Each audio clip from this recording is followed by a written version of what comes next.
And we're in. Wow, that was fast. That That was was yeah, really fast. All right, no well, issues whatsoever. first game of Miami's Greatest tournament. I'm Mhm. here with my friend Paul Hello. Hospodar. Yeah. I'm Sleepyhead, and this is I Don't Know. Hello. Today we're going to be casting the first round of the League of Legends bracket, I suppose, Mhm. tournament. Yeah. Day one. We got Game Team one. P SLRP with Dave. My man Dave as the profile picture. And against Team Salmon, and I think that is the salmon from that we play with the fishing minigame. Really? Mm-hmm. Can you elaborate more on that? I don't think I've ever You actually haven't played We Play? I don't think I've ever played We Play. It's like with the fishing pond. Oh, all right, here we go. Into the game. All right, so as we move on to the game and we start the draft, what do you think are probably the top best characters to choose from now for League? I really do not know. Hence the name. What about you, Millen? I think I've seen a lot of Arcane from what I could tell. Yeah. I like from watching Arcane, I know a couple characters, and I really think V, Jinx, or Vi, Jinx, Caitlyn, Mhm. and Bess was probably really good. She was good for a bit. I don't know. I don't know any of the recent changes. Oh, I know she was very good I for a remember while. people talking about Elif. I don't know who that is. Maybe that's a new character. I don't know. Maybe maybe that was a character that was on there earlier that we couldn't tell. And we had to ask ChatGPT and it didn't work properly. Oh yeah, But you know, yeah. and, we'll see. We'll see how it goes. I I hope to see him best. Maybe Jace. I know who Jace is. Yeah.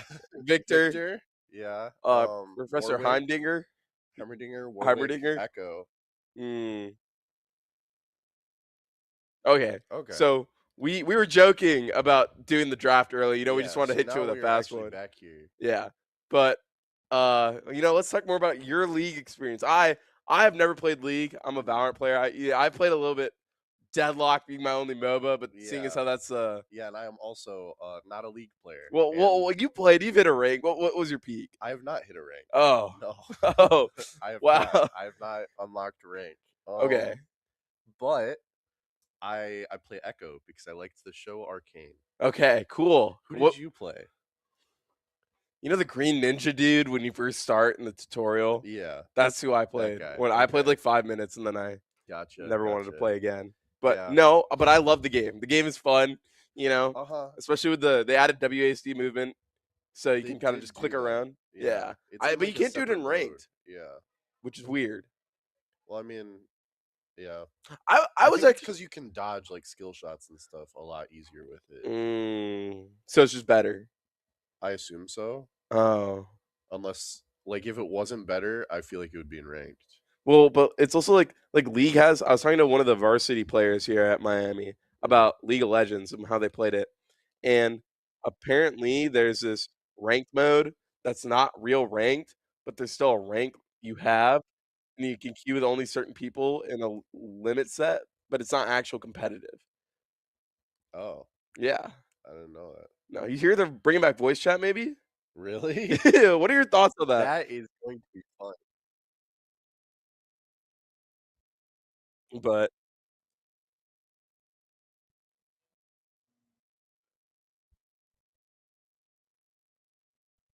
okay, so Okay. we've gotten word that Salmon has drafted Viego Viego, and Aurelia. right? And Team Purple has drafted Peace Slurp. P Slurp has drafted Amumu.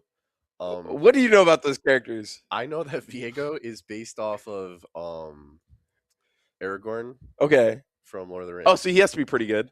Yeah. Amumu is annoying to play against. Okay. He has like a big AoE thing. P Slurp has gotten Malphite. He is one of the big guys. He's like a top laner. So can you describe to me real quick while we wait Mhm. what like a top laner Okay, is? right. So top lane is like it's 1v1. Okay. Like how so since you're familiar with Deadlock, A little. Deadlock is 3 lanes of 2. Uh-huh. In League, it is top lane is 1 person, mid lane is 1 person, bottom lane is 2 people, and then there is a player that is just jungle, and they just go around the map. They get their XP and gold from killing the jungle monsters, Mhm. and then they also like are usually the one that ganks for people, and they focus on getting the like bosses that spawn that then give the team buffs. Interesting, Yeah, interesting. and you're competing with the enemy team jungle. So is it like Harry Potter and the Quidditch? Like the Seekers? Yeah, yeah. Oh, so are I they don't know Harry Potter, but yeah. really? You don't know Harry Potter? No, Oh, no. okay. Well, so would jungle basically be like the person that carries? Sometimes, yeah. Okay. Usually your top lane gets really fed. Oh, why's that? Because they're just Oh, and all we're right. live with the draft. And So it looks like the Salmon team has Misfortune. She does a lot of damage. okay. Oh, I know who she is. She Yeah, was on she the is one of the tutorial characters. She is one of That the is true. tutorial characters. Yep. Malphite, Amumu, Brand now drafted by P Slurp. Okay.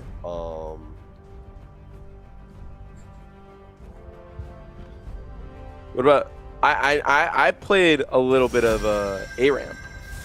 Oh So yeah, Aram is fun. that's Okay. where like That's I a good come way from. to learn a lot of the characters. I know a Mumu. He's the short zombie dude, right? Yeah, he's the little mummy guy. He does a Mhm. lot of like AoE. Mhm. Lux is, you probably know Lux. She's like the tracer of this game. She's like the Tracer? poster character kind of. Oh, okay. She is like a stun. She's pretty fun. Is that who She, Faker plays? I don't know. Or is that Ahari, Kiri? Probably Akari, Aphelios. Who's Aphelios? I don't know. I think he might be new, or he's really old and I've never seen him. Okay, interesting. That's the thing with League. There are so many characters. Really? Yeah.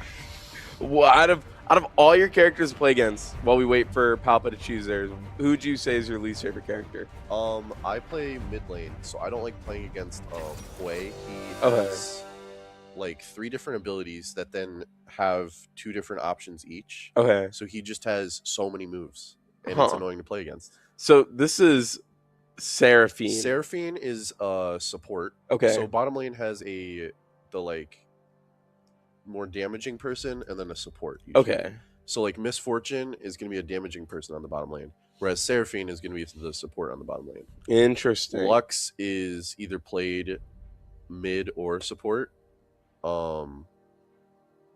It looks like, I don't know who the Salmon team's top lane is going to be. Maybe it is Nautilus. Would you? So top lane, you said usually gets fed the most, right?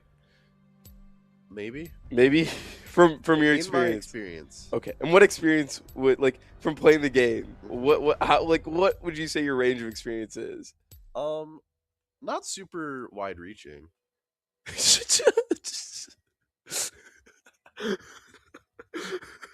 And we're back. We're back. Out of all the comps you've seen for the characters, who would you say is most favored to win in your opinion out of the characters you see? In my experience, in like a lower ranked area, Yeah. Misfortune just kind of is really good at getting kills. Okay. And doing damage. Okay. So from that, Salmon has a little bit here, but also Amumu is really good AoE. That's what I remember playing when I played ARAM once. Yeah. I think he like applies some sort of like status condition as well. Okay. And here we go. We're going to the game. All right. And it looks like we have started. Lux is in mid. That's Viego. Yeah, Viego is their jungler. He's the Ruination King, right? Yeah, the Ruined King. Ruined King. Yeah, they put his sword in Valorant. Oh, wait. Are we going to see a duel? Are they going to start fighting? Well, so this is mid lane. Okay, now we're at bottom lane. Nautilus and Misfortune are together down here, and then Seraphine. Okay, it looks like just a little bit of poking at first. Bottom lane is pushing up a bit. Ooh, Nautilus with the grab. Jumped over onto him. Doing some good damage. Look like Nautilus also did get a heavy bit of damage taken to him. Interesting. So I assume this is a little like Deadlock where the minions do more damage to the towers and all that, and kind of just keep them alive and fight for the waves or whatever. Yeah, it's very wave based right now. So what they're gonna try and do is get picks. Obviously, I'm so trash running away in the corner. I'm not saying that as my personal opinion. I'm just reading the username, folks. But hey, it is the information that we are offered. Exactly, we are offered, and we're just presenting it to you folks at home. And then we see, I'm so trash again, getting half his health gone. So we see Viego stalking around in the back there. Okay, we got some fighting in top lane. I'm so trash. Oh, and I think our first death's gonna be in there. Oh, here we go. Oh, he doesn't push. He gets away. He's under towered. Yeah, towers do a lot more damage than this. So you can't like dive at people. No. Well, you can, but like it's very okay. Good damage. Nautilus just yoinked Roadhog hooked Palpa. I think is that what it's called, like a hook? Yeah, pretty much. But like Nautilus jumps to them. It looks like. Huh. Lunar Light playing with his wave. Samlon looks like he's getting aggro a little bit. A little aggro, a little bit of a duel. This is bottom lane, right? Top lane. Back to top, Samlon. He's diving in, getting some pokes off, but it looks like with their health, they're going to have to play more defensively. Palpa looks like applied some sort of effect on the Nautilus. I'm so trash and, what does it say? So, I couldn't tell if that was a B or an H. so dude. Sammon's. Sammon is still in there at that health. Interesting. Oh, look! If you look at the map, it looks like Viego's coming up to sort of help out. Maybe it's a bait and switch. He might just be waiting around, seeing if Lunar here is going to overcommit. Okay, never mind. Viego is going back towards mid. He's killing that little bug in the jungle. That's going to give him some. It's like fighting center machines and minions. Yeah, pretty much. But it is excluded to that one person, pretty much. He has a special item. Oh, and Viego is ganking in mid. Oh, never mind. It looks like he's backing off. All right. Oh. I don't know how Sammon's still fighting this. He is in there. Oh, and bottom lane is on tower. Interesting. Oh, rooted Nautilus. This is a very interesting gameplay that we're watching right now. Yeah. So, from what I know, League is more of a slower paced game compared to like other types of games, right? It's more just wait and see what happens. And the channeling, he went back to spawn. Because you really do not want to die. And so it kind of causes you don't want to overcommit. You don't want to kind of move things along super quickly. Okay. It looks like bottom lane is pushing up a bit. Does gold have into a big account of sort of who's winning? Do you look at gold more than kills, or are kills a little more heavy impact? Gold is like in Deadlock, how souls are kind of a big thing. Well, I don't think Palpa's gonna get out. He's pushed up on Palpa. He's rooted. Going for the kill. Kill. We got our first game. Rhythm on the Nautilus bot. I think Misfortune is taking some heavy damage here as well, but Viego is in the jungle river. Top lane, it looks like, still pushed up on the blue team's tower. Interesting. See, I don't know how Sammon's still alive and still fighting this. Maybe he's got some ability or something, but I think Sammon must have gone back to heal a bit. Because they're at full health now. And it looks like... Wow. Polly is getting comboed. Yeah. This could go really either way. They're both at pretty similar health. That's it. Viego. Damn. What? Here we go. Wait, and he's fighting this? Saw can secure this kill if we can get range. There we go. All right, and Lunar Light and Sammon fighting. Lunar needs to get under tower fast, or he's gonna die. Or he might just die. Wow. That was some damage from Sammon. We see the kills coming in pretty quickly here now. The Nautilus bot has been killed again. So even though... it's so interesting. So who's up in kills right now? I think blue is up in kills, maybe? Perchance? Yes, 3-2. Oh, yeah, it's right in the middle. Okay, yeah, so P-Slurp has 3, whereas Salmon has 2. 2 of those kills that P-Slurp has gotten, he's on that Nautilus bot, which is kind of a shame to see for Salmon. But what can you do? From what you've seen so far, and that is Lux's ult. She does that big laser. Do you think that was good ult timing or no? Usually with Lux, you want to get she has a stun. You want to do that and then do the laser. Okay. But throwing it out there every once in a while is not bad. Just like a little warning shot, like we're still here. I'm not dead yet. Beware. Sammon is getting in this. I think he might. Lunar is up on him. Sammon is a level above. Lunar got a nice stun minions. on them. Look at that damage. Even after the stun, Sammon gets Lunar below their HP and secures the kill. Back to 3-3. I think Nautilus is about to get pieced again. Nautilus is about to get pieced, or Rhythm's gonna die. Pushing in. We got gang from jungle. Wow. Nautilus is kind of feeding right now. Yeah, I was gonna say, surprised that they're not going for this Misfortune, but they indeed did and secured a double kill in bot lane. So from what you've been seeing right now, who do you think's gonna win the game? Based off of kills alone, I think P-Slurp is doing a really good job securing these kills. And now they are going for this dragon, which if they kill it, applies a buff to the entire team. Oh, it's mid-boss. Yeah, it's mid-boss. Okay. Exactly. It's not exactly as strong.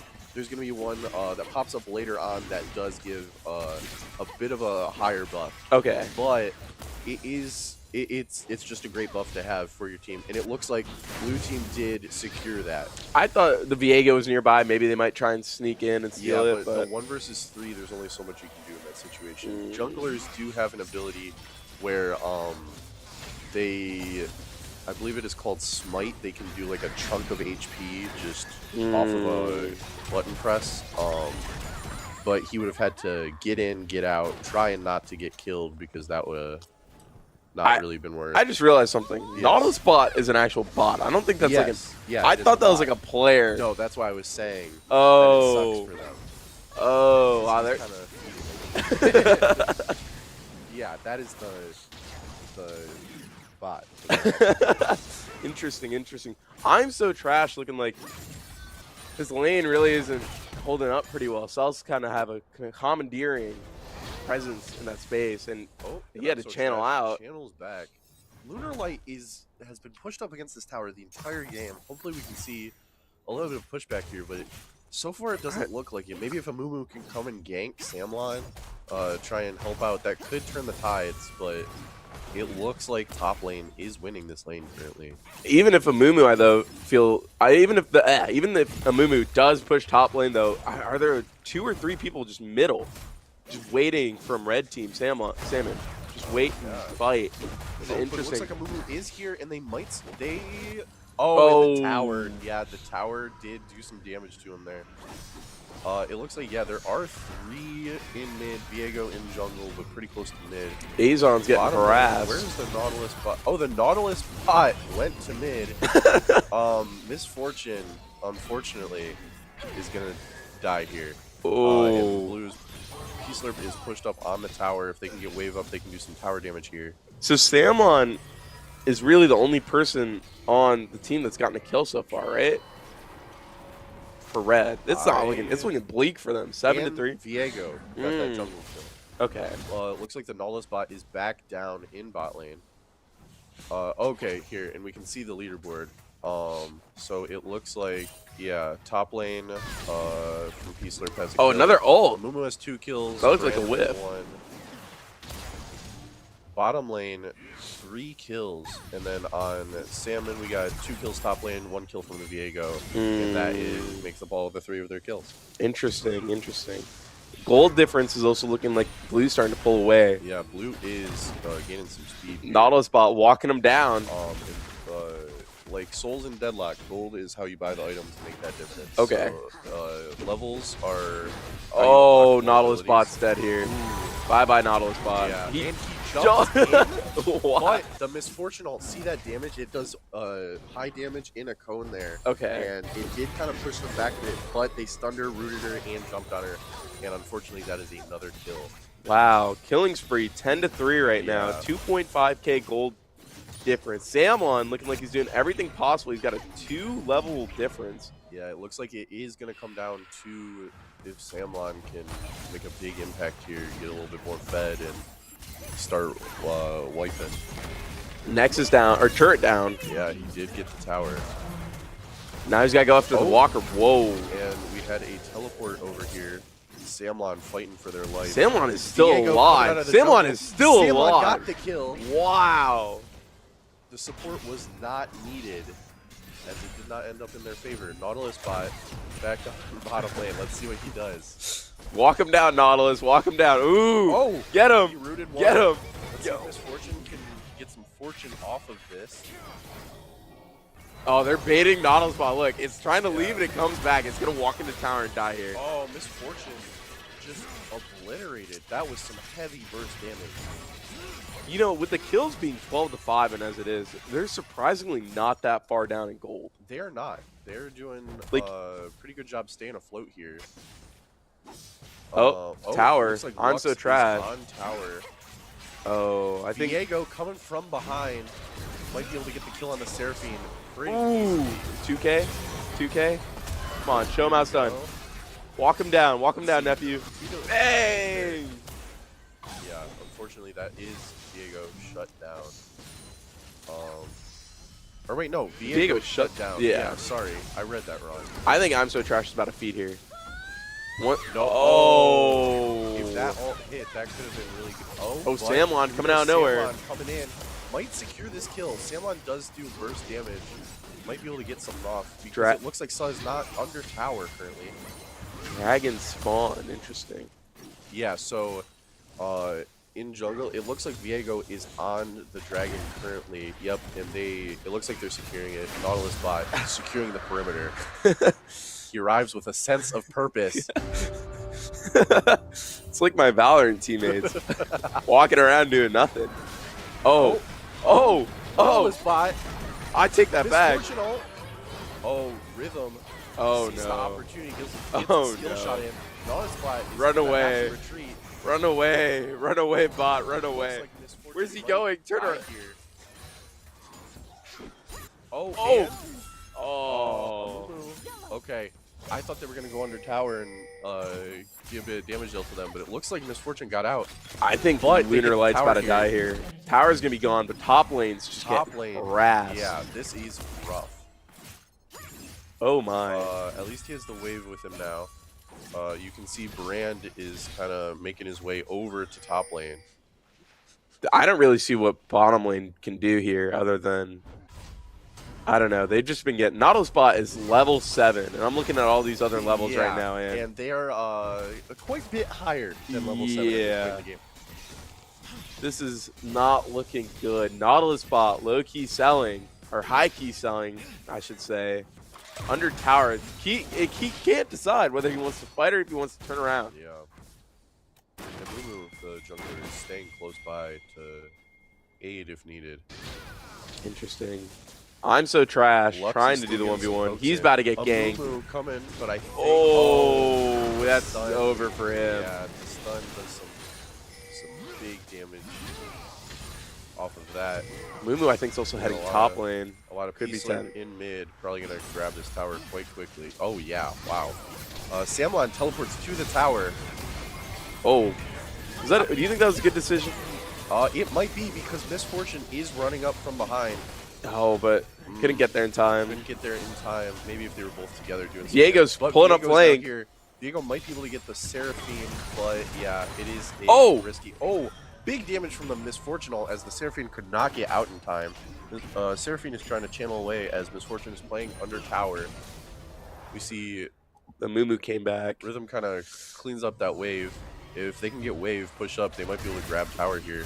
Diego is fighting in top lane. Lunar can just not catch a break. No, it's harassed by Diego, harassed by Salmon, harassed by Diego. It's really... Oh, he might lose this. And Diego loses it. Lunar Light with the kill. That's pretty good. We can hear cheering behind us, too. We hear cheering through the wall behind us. Do you think that's an omen that this mental for the enemy team, for Salmon's team, or Salmon might be over? P Slurp putting amazing work in right now. Whipping out the belt saying Salmon, it's game over. Salmon is trying to get some fixed here. It looks like... Oh, no. They are hunting. Shouting. They are hunting. They are hunting people down. Oh, no. Okay, looks like they're going back, buying some items, healing up to full. One of them is teleporting to mid lane. Lux is trying to get that tower, but Brand just teleported in. 6-7 or 16-7. Sorry, as I should say. Got it wrong for a little bit. Got a little over eager. But I'm so trash. I mean, mid lane hasn't been completely taken over yet. Well, yet. Samon looks like they've settled top lane alone and just fight looks like top lane might be able to get the tower here. I think Diego is going for that. I think it's Void Grubs that are spawned at this time. Okay. Which is another one of those mid bosses that's going to give their team a buff if they can get it.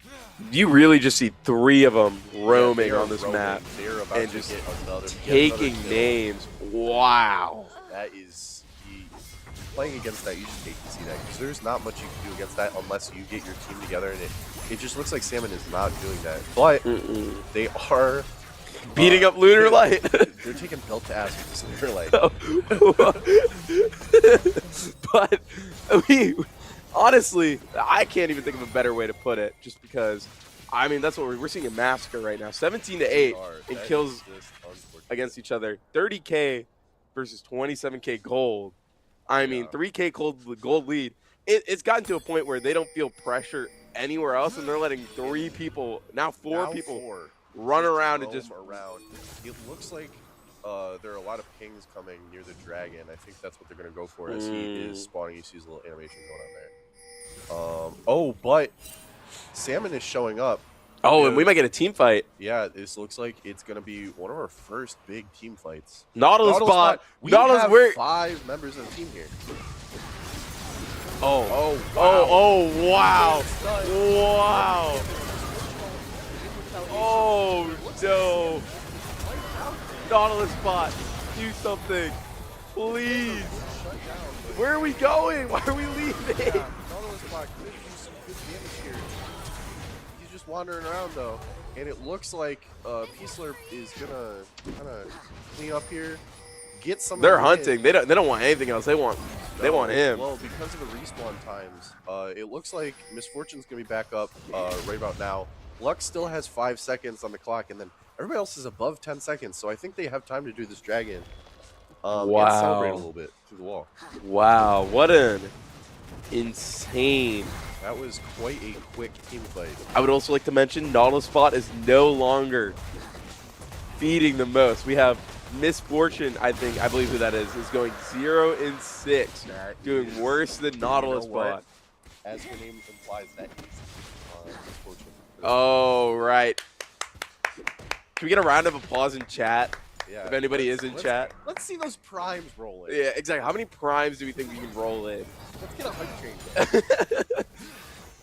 Blue team just rolling bottom lane. I don't know what else red team can do. How do you think the best way for red team to just say, this is it? Samlon, though, might be able to get... I don't know. Oh, Samlon he's running. Heavy damage, and there is no tower for them to run to. Maybe be able to sweep in here. Oh. They are not chasing. But 3 blues there in top. They want him. Close by. In bottom lane. Oh. Is also chasing up on Nautilus bot. I feel like whenever we see Nautilus bot, he's always got a chunk of his health gone. Already. Yeah. Little Testament donated it.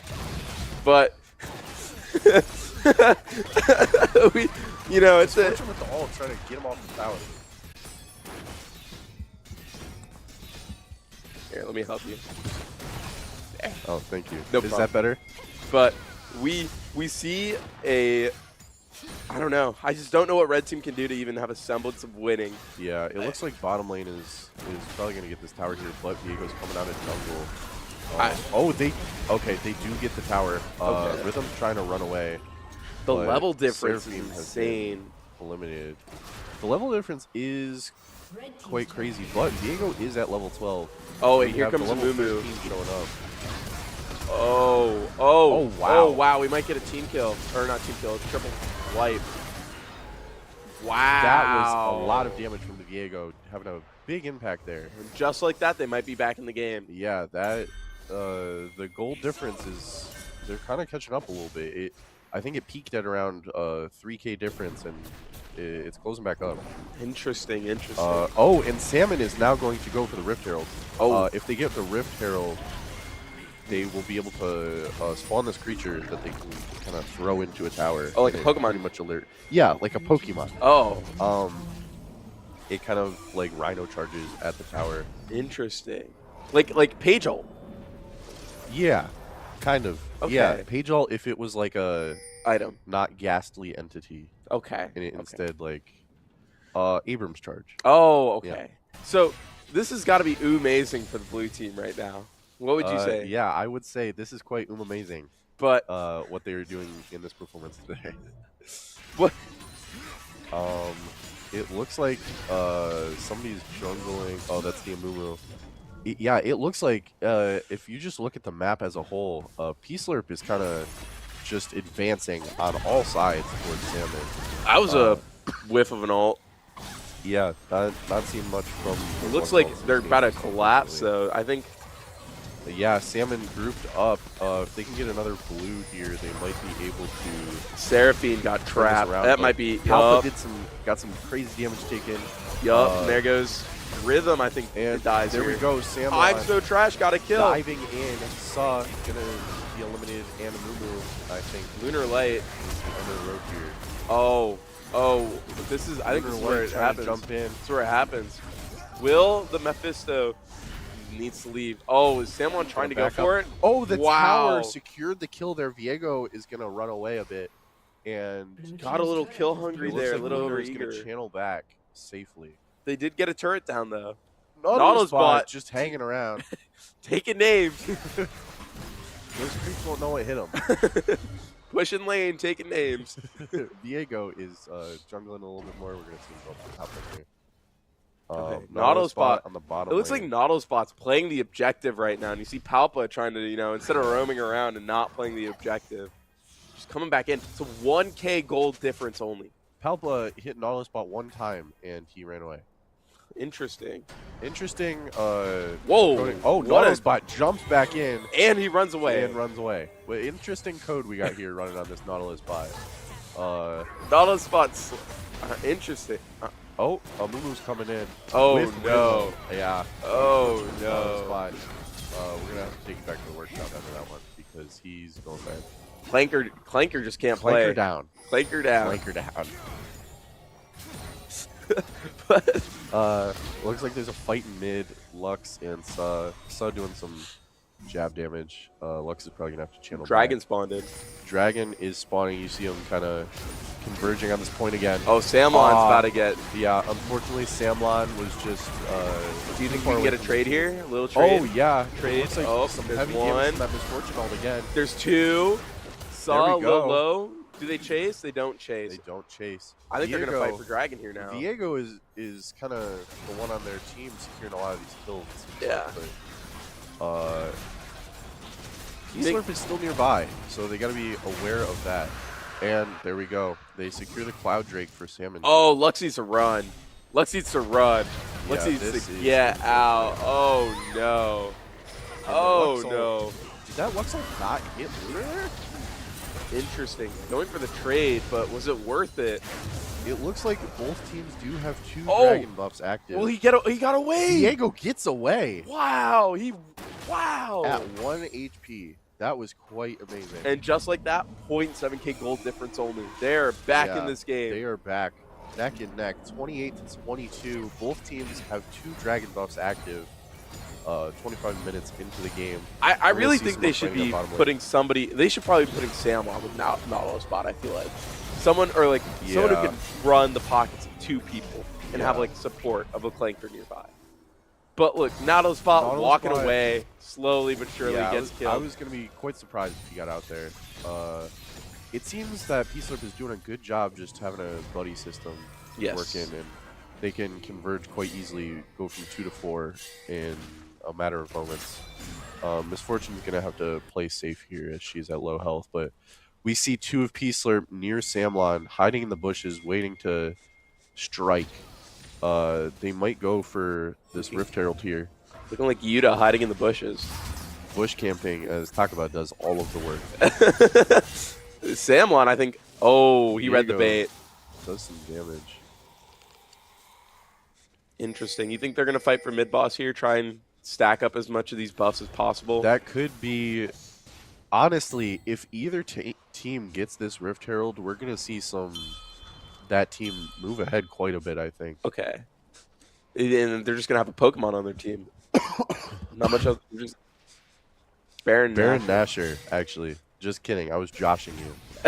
What is the Baron Nashor? It's that purple guy. What does it give you? Is it just all-around buffs? I think that's the one that lets you like throw a thing into the tower. Oh, the Pokemon. Baron gives. Okay, the other guy is the big Pokemon. We're hearing from above. Baron gives your minions buffs. You're gonna see him have like a purple aura around them. If it looks like they're not going for it. Red should really get it to help out Nautilus spot, I feel like. Yeah. There's another turret down. He's not one of the bots that will get a buff. Oh. But you'll see the creeps are gonna have like a purple aura around them, get a bit bigger. Okay. I think this might be game here. Unless we see another miraculous play from Samon and the Viego. I can't. Nautilus bot is pushed up quite a bit on bottom lane down there, just kind of living in his own world. Hey, he's playing objective right now. Yeah. I think there's. Oh, wow. Wow. That was okay. quite quick damage from Looter. That might be game. Double kill. We're gonna see them. Can we see a Lux ult here? Lux ult. Oh. Ooh. That didn't hit. It hit, I think, one of them, but that could have been huge.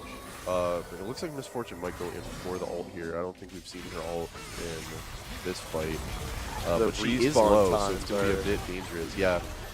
This late into the game, you do see the respawn time start ramping up. Look at Nautilus spot in that corner. If red team holds on for as long as they are. No, he's channels back. Oh, what? He channels back just as P-Slurp is leaving. We're seeing some pings over at Baron Nashor. It looks like they're going to secure this buff. And with Nautilus spot, look at he's following him. He's following him. He is not letting it. Stay alert, P-Slurp. Nautilus bot hot on their tails as they're going for Baron Nashor here. Oh, he's running. What is he doing? It seems that they felt his presence, his aura through the jungle. They're all channeling. Nautilus bot might be able to interrupt one of them. Is this the aura that Nautilus bot holds? Just forcing the entire team to channel. Quake in their boots and run away as fast as they could. It looks like they're gonna push up mid. Wait, when did Nautilus bot get a kill? I have no idea, actually. That's interesting. This game has been interesting. This game, yeah. Wow, 4K gold differential. That last fight did some numbers. Misfortune going 2-9 right now, while the Viego. Is that Viego? The Viego's going 12-4, and Samlon going 6 of 7.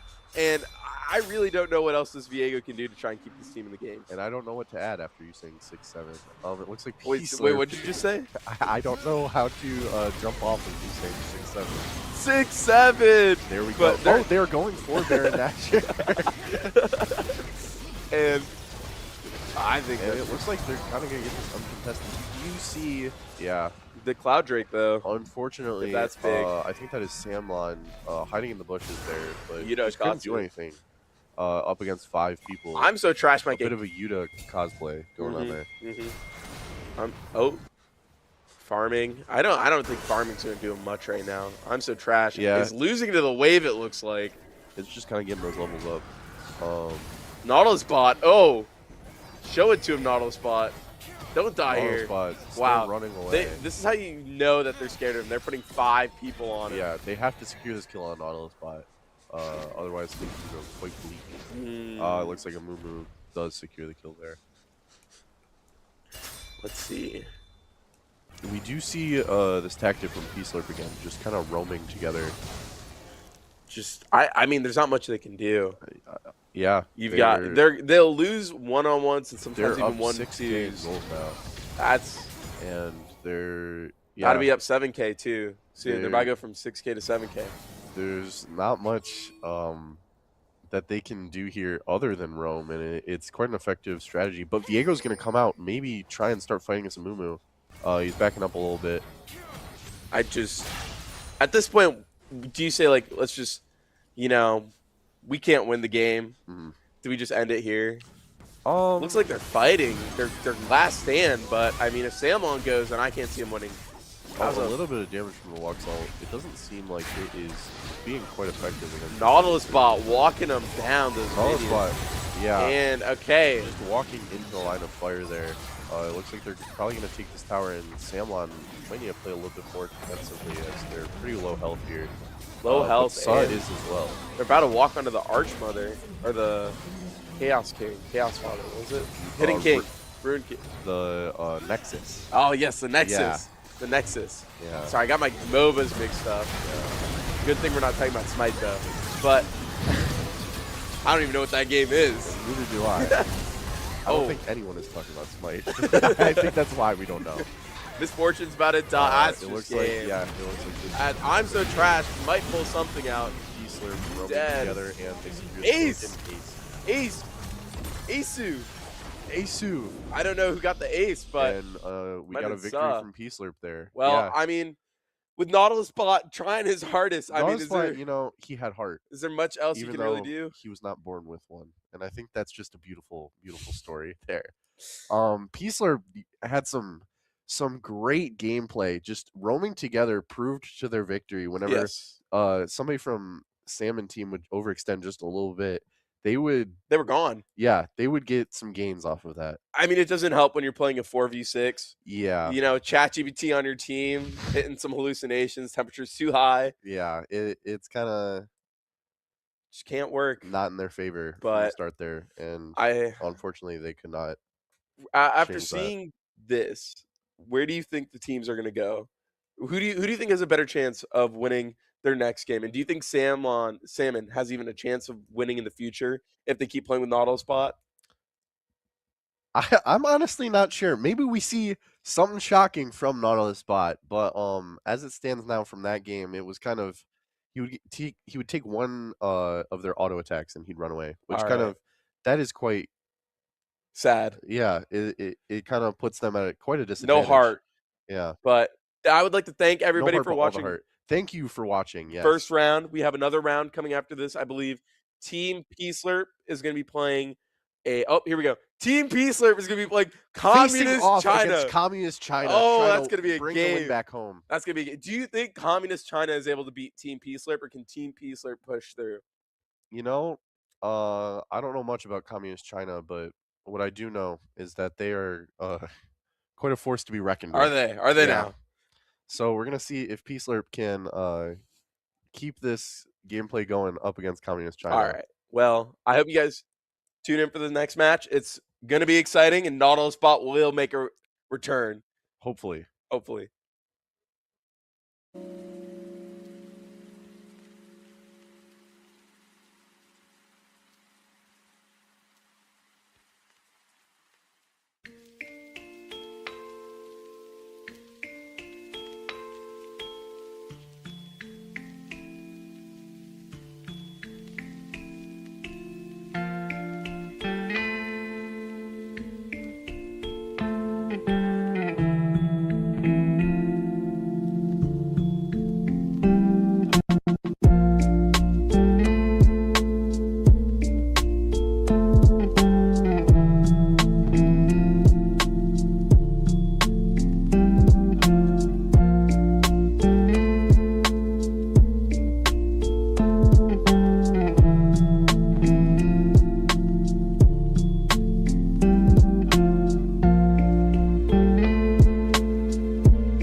We are Hello. shoot. We are back. We're back.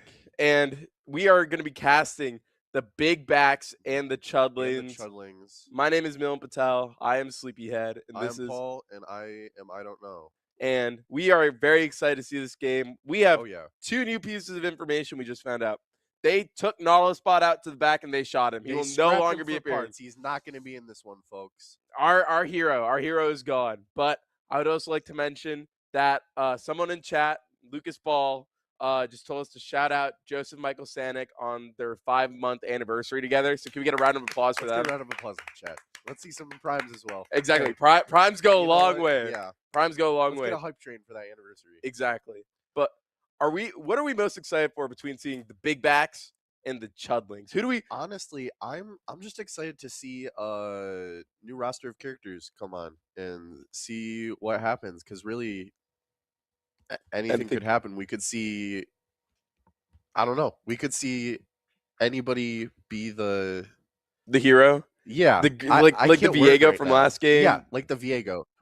We could see anybody get fed, be the big one. Ooh, wow, that's a nice. pretty screen. Yeah. So what do those symbols mean? Okay, so that's like each of the roles that you can play. So Okay.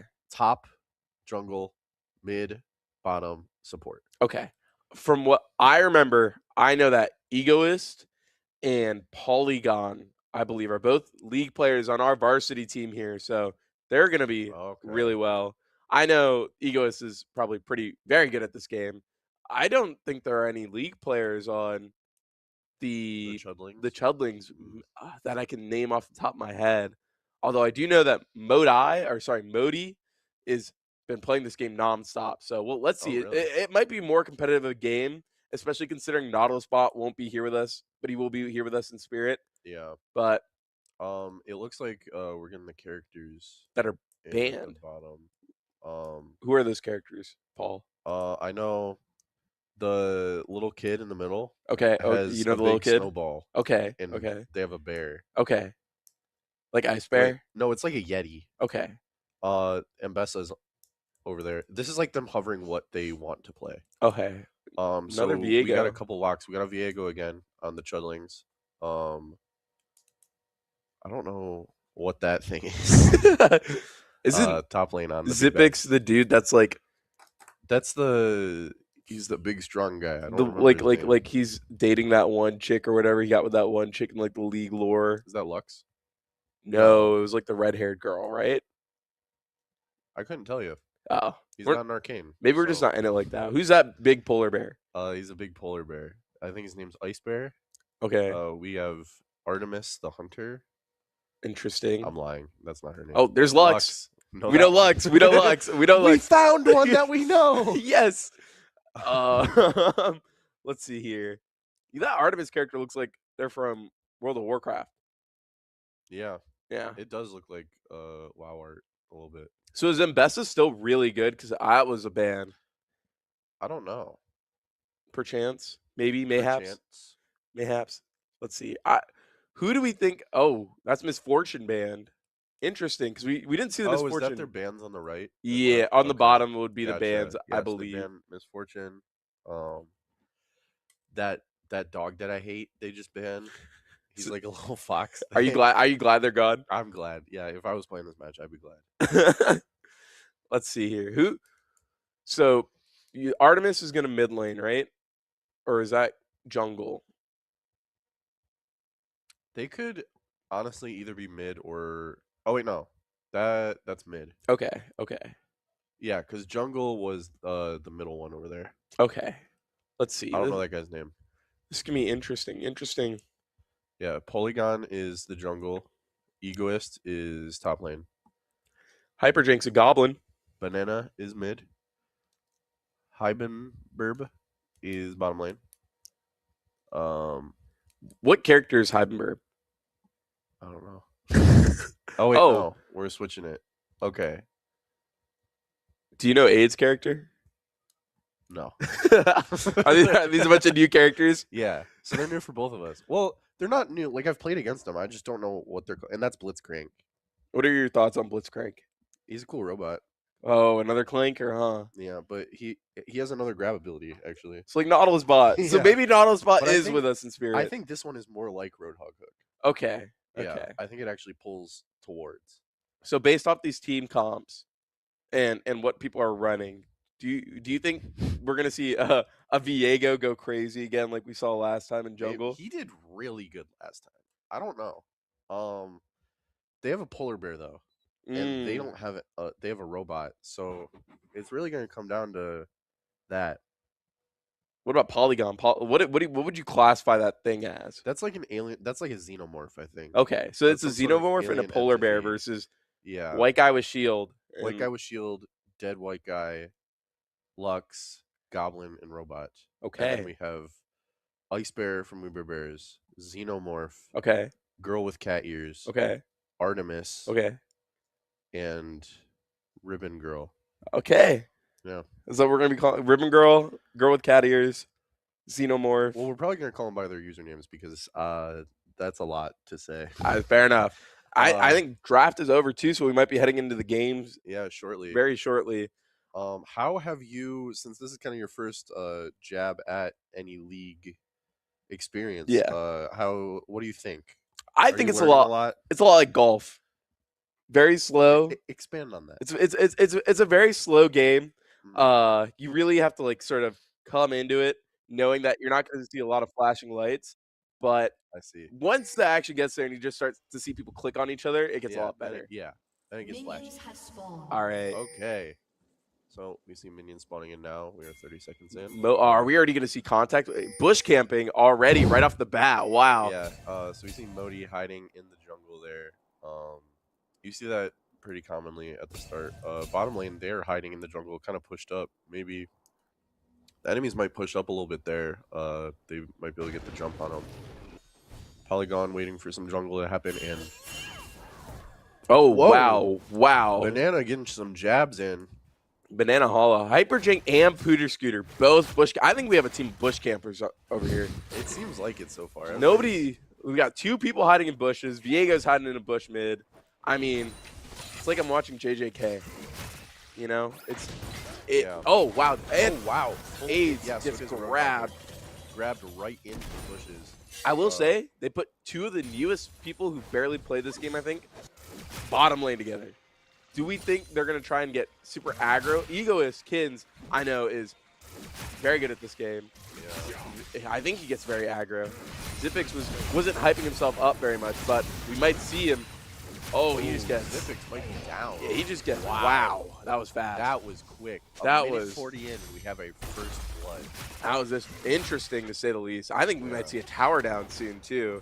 You know, I've never seen that ice bear being played, but he seems like a pretty cool guy.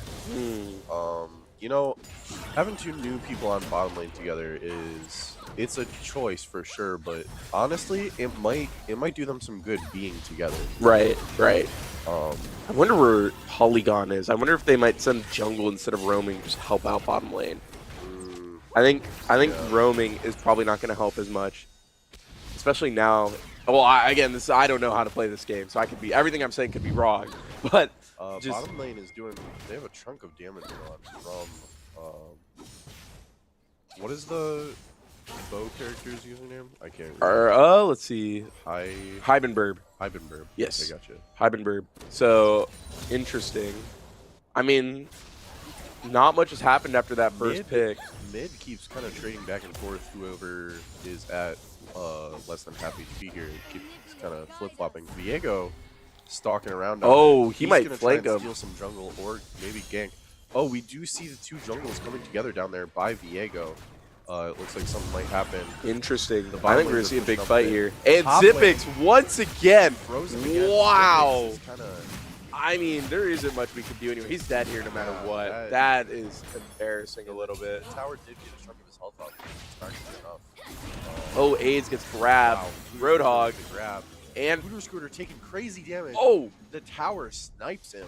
He's gonna have to probably full back here. Modi ganking. Gets some good damage off. He could have punished there, I feel like. But look, they have to back anyway, so that is value no matter what. Wow. They didn't get the kill. This looks a lot more competitive compared to the last game. I think Yeah, Nautilus a lot Bot more really is was happening. just Nautilus Bot kind of slowed things down. He liked to play at his own pace. exactly. You know, you can't blame him. Can't blame him. It was the last game of his life. Clanker gonna God do what a rest his Clanker soul. gonna do. Yeah. But we see Egoist. I mean, in order to buy, do you have to go all the way back to Yeah, you spawn? can only buy at the store down there. That's weird. That's interesting, but I guess that helps with sort of limiting. What is it? Snowball. I guess you just gotta run back. But yeah, I think we might see Zipix die here again because top Banana lane. Hula took quite a bit of damage there from Trix, and Trix is pushed up on the tower with wave. We're gonna see is red team gonna get a kill? They don't over aggro. Nobody's over aggroing. They all look super scared to push. Yeah, well, they're also just trying to get waves at this point. If we look, rooted. Oh, There we go. Trix has the first kill for Chudlings. Jungles are just right next to each other. Yeah, it seems like they're playing a game of chicken there. They might be playing. Oh wow. Oh But he's wow. under tower. Interesting. Okay, they're both trading off. The tower. Wow, tower does a lot of damage. Yeah, I didn't realize it did that much. Yeah, it is a crazy amount of damage. It makes it quite a force to be reckoned with. And they kind of ended that interaction both at equal. Oh no! No, Zipix. Zipix is a little bit in over his head here. Trix is Polygon taking some damage. might. Holy cow! There goes middle. Yeah. Bang! Wow. Wow. Oh wow! I think he's out of range of tower too. Honestly, it looks like top lane might be getting quite fed here. He's already at level 6. So it's closest level on the enemy team, you would say. I mean, Tier X is level 6. Mid lane, but level 6. Bottom lane is surprisingly holding up very well. Yeah, I didn't think they were going to hold up pretty as good. well. Tower might go for top lane here, or turret. See the minions trying to push up, but I think that he's going to try and clear wave a little bit here. And I think he might be able to fight him here. If Zipix stayed back oh no, not again. Another level up as well. He got him in that little field between the towers. He's running. This is not a good look. Oh, and it's over. It's over. If you're running, that's not where you want. You want to run to one of your towers. Oh no. Unfortunately. 3K damage. Wow. Level 7 went from level 6 to level 7. I mean, and you know there might be a deeper meaning there, but back to the game. Banana Hula has a chunk of damage gone. Trix might be able to kind of chip away at that. Oh, they're going for dragon. I think blue team dragon. That's very interesting. I don't even think blue team's focusing on that right now. Top lane. Look at how far top lane is pushed up. Wow. That is he is just harassing Zipix. Zipix doesn't see him in the bush. Nope, he channeled out. No more bush camping, I suppose. That tower is low. It's still going down. He's got to wipe those creeps off of it and quick. Banana Hula is still fighting up with the Lux. Bottom lane. This bottom lane has been pretty entertaining. Oh no! Wow, what a pull! Looks kind of similar to a Drifter. Drifter, and that is some damage. He's that. Oh, that might be a 2K. Wow. Modi might show up a little late, and I think he might die here as well. Oh wow, that is a Lux ult. So we didn't see that last game. We did not see a Lux ult like that last game. That was big. Quite a bit of damage. Wow, that did a lot. It's kind of a railgun. Interesting. I mean, you would expect though, even too. I'm looking at the top. It's 7-1 right now in terms of kills. The goal difference is only 3K. And sure, we're not even 10 minutes in, but exactly. That's the thing with Nova's. Oh, Zipix! Please don't make it 4 in a row. Don't make it 4 in a row. Oh, he gets out here as long as he doesn't go back in. Yeah, he's chilling away. At what point do you ask your Viego to stop fighting mid and ask for help? Oh no! Oh no! That's unfortunate. This is just feeding. I haven't seen these levels of feeding unless we're playing with my teammates in Valorant. This is bad. Or with you in CS:GO. Whoa. It looks like I don't know if Viego could honestly do anything here if he pushed up because Egoist is at level 8. Viego's at level 6 almost. No, they'd have to fight it twice. I mean, the level difference throughout the entire game is just different. Yeah. Egoist is 8, and the lowest on his team is level 5 or 6, which is what Heidenberg is at right now. And while right now it is only a 3K gold differential, that is because it's only 8 minutes in. This is That is a kill a minute. This is a slaughter from what we're seeing right now. It's only gonna pull away more from there if the kills continue at this pace. Because later in the game, kills are just worth more. Yeah. Yes. But I don't. Oh my God. Did he fake channeling out? Nowhere. He might have fake channeling. This is bush camping from what we. Yuta Akatsu might have found a new protege in Egoist over here. I mean, there isn't much. That is crazy. That is bush camping that I haven't seen since the High Era. Wow. But another Lux after the root. I think that might be dead. Yeah, and that is a kill for the Chudlings. Wow. I mean, they just doubled their kills. Right there, they just doubled their kills. And Lux is kind of carrying right now with the kills. At what point do you say, I'm 0-6, I am feeding this enemy Ice Bear? Like, how do I not do that? What steps would you take personally to not feed if you were, what would you tell your team and ask for help? I would try and get the jungler to play on my side of the field. I would play more under tower. It looks like he is wrapping around here. Oh, please don't go back for seconds. You're going to give him a dessert if you end up going again. Unfortunately, at this point, he's got to kind of play lame to catch up. He's got to stay. His aid's going to get away. Oh. Wow. I mean, tower was doing as much as possible. We might see will we see a fight jungle? No. Channeling. Look at top lane. I know we're seeing this fight mid lane, but top lane is just almost at their... Yeah, somebody is going to have to go help out with Egoist because Zippix can just... He can't do anything. No, even if not he's at in all. Tower, it's not going to do enough damage to kill Egoist before He's Zippix level 10. He hit double digits. Yeah. Oh, we might see this gank from mid, but I mean, once again, Zippix I think is just going to kill... Or Zippix is going to die once more to top lane. You see, Egoist is coming from the back. Down the mid. Oh, will he kill Modi Might here? Get a kill on this Viego.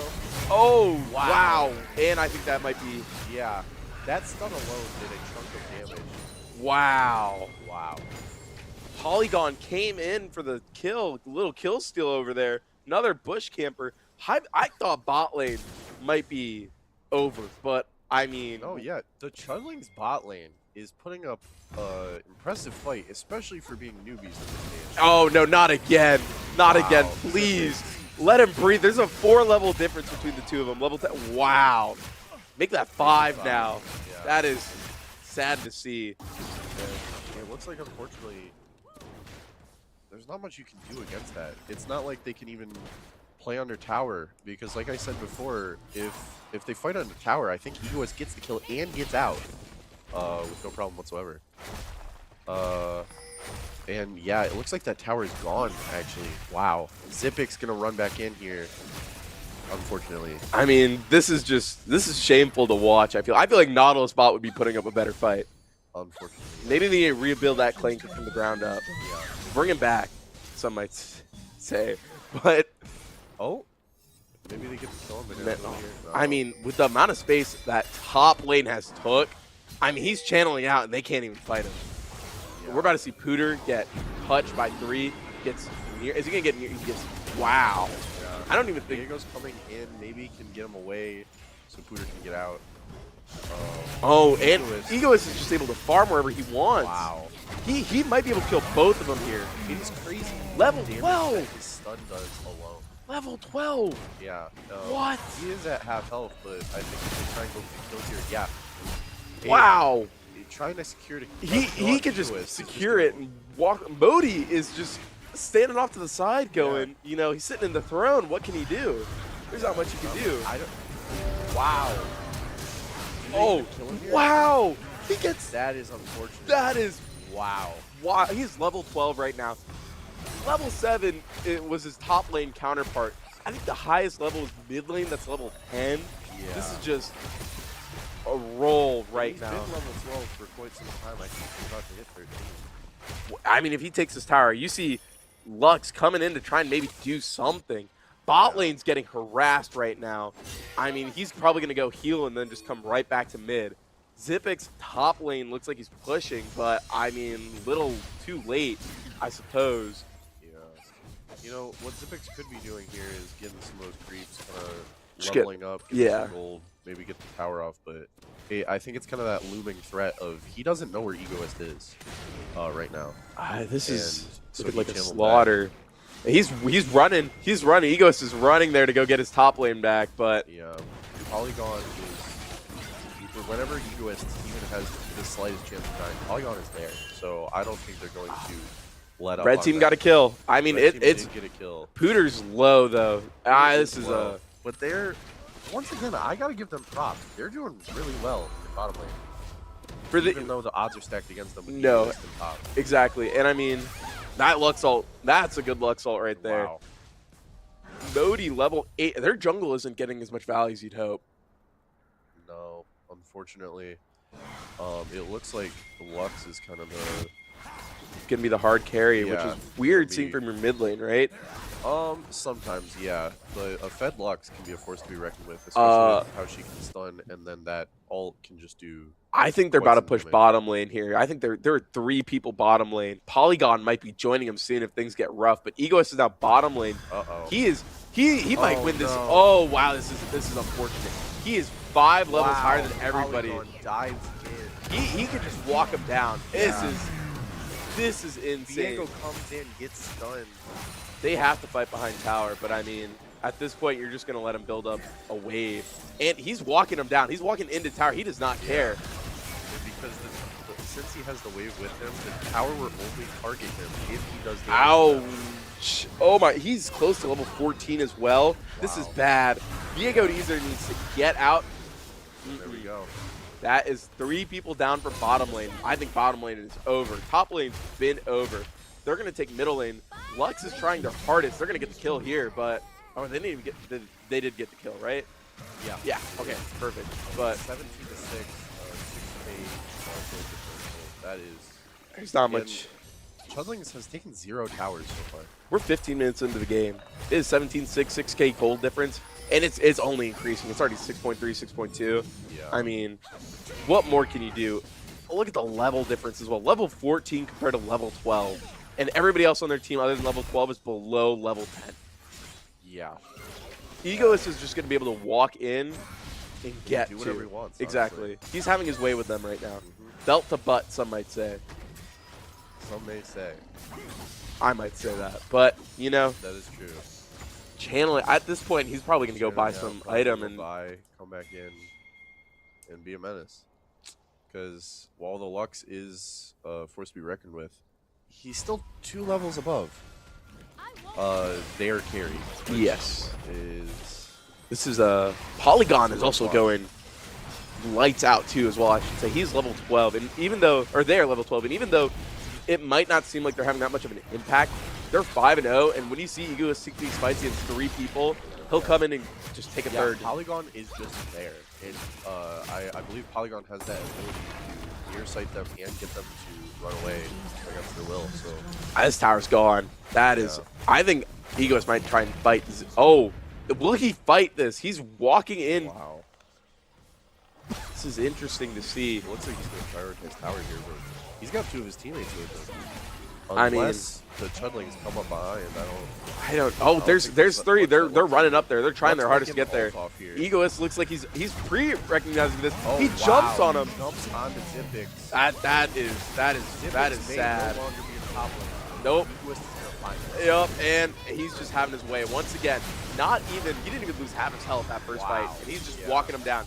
Modi's trying to get away, but that is the third. Legendary. Egoist gonna come back.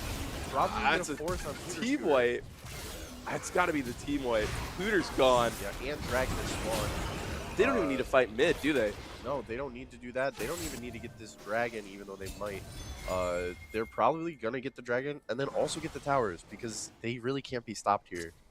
I would also like to mention that only 2 people on the Chudlings have died. Yeah. Or, sorry, on Big Backs have died. That is an insane stat to read. I'm looking at it right now, and we're seeing 13-0, 7-0, and then the rest are moral support. But hey, they're still supporting. Yeah, they're still out there. Egoist is he's at what 3rd health, and he's just walking him down. Oh, does he have an ability where he can just walk mid and get healed? I don't know what that was. This That might is be so a thing that happens in League. When you kill the dragons, they have like a something that occurs on the map. yeah. So like the Hex Tech Dragon AIDS killed Modi. makes Hex Gates. Wow, there's 2 kills there. Mind you, these are the people that have been bounce back saying a that they were going to play terribly this match. They were going to play worse than Nautilus spot, and I don't know what to say. Polygon's going to take this tower. They are on full retreat, full defense right now. The level difference is insane. 8.3k gold difference, and we're not even 20 minutes into the game, or almost 20 minutes into the game. 23 to 7. I mean, it might be over. Xipix is not even broken level 10. Wow. That is. Yeah, neither is This just might not be their game. Hyvenberb also at level 9. Wow, wow. I think this is the team to beat. Either we just saw a really in their base attacking. He might get the kill. He might still get a kill. Polygon. Wow. Wipe the Egoist. Mid got wiped. Egoist doing damage. He finally died. He's finally died. 14 and 1. But Polygon is out 10 and 0. But since they killed Egoist there, that is a big bag that they just got. Really? Yeah. Not big enough to counteract the 8.6k gold differential though. Modi's gonna do some jungling. Hyperjank's going in. What I was saying about the dragons before, for example, so when this green dragon spawns, or they have it already. When you kill it, it makes those plants that are on the map bigger, have a so better bush camping. No, not the bushes. The like there's a plant that when you hit it, it reveals the map. Oh. It makes it into more of like a cone. Interesting. There are other examples of that. I think that's what happened when he went mid. Are we about to see a mid fight? Xipix is dead once again. Wow. He is feeding harder than Nautilus bot did. He's already 0 and 10. That is unfortunate. This is put the clanker back in. Yeah. This is torture. And then Rift, is that the Rift Herald? Or is that the I believe it might be. I saw Rift Herald on the screen, so I could be wrong. But they're fighting this. At this point, I don't even know why they're fighting mid. Polygon's off somewhere taking tower. Honestly, it's just kind of or someone do the game. That's what they're gonna do with this play. They do this. Wow. Nasher. Yeah, they kill this. Channel back. They get a quick channel back from killing it.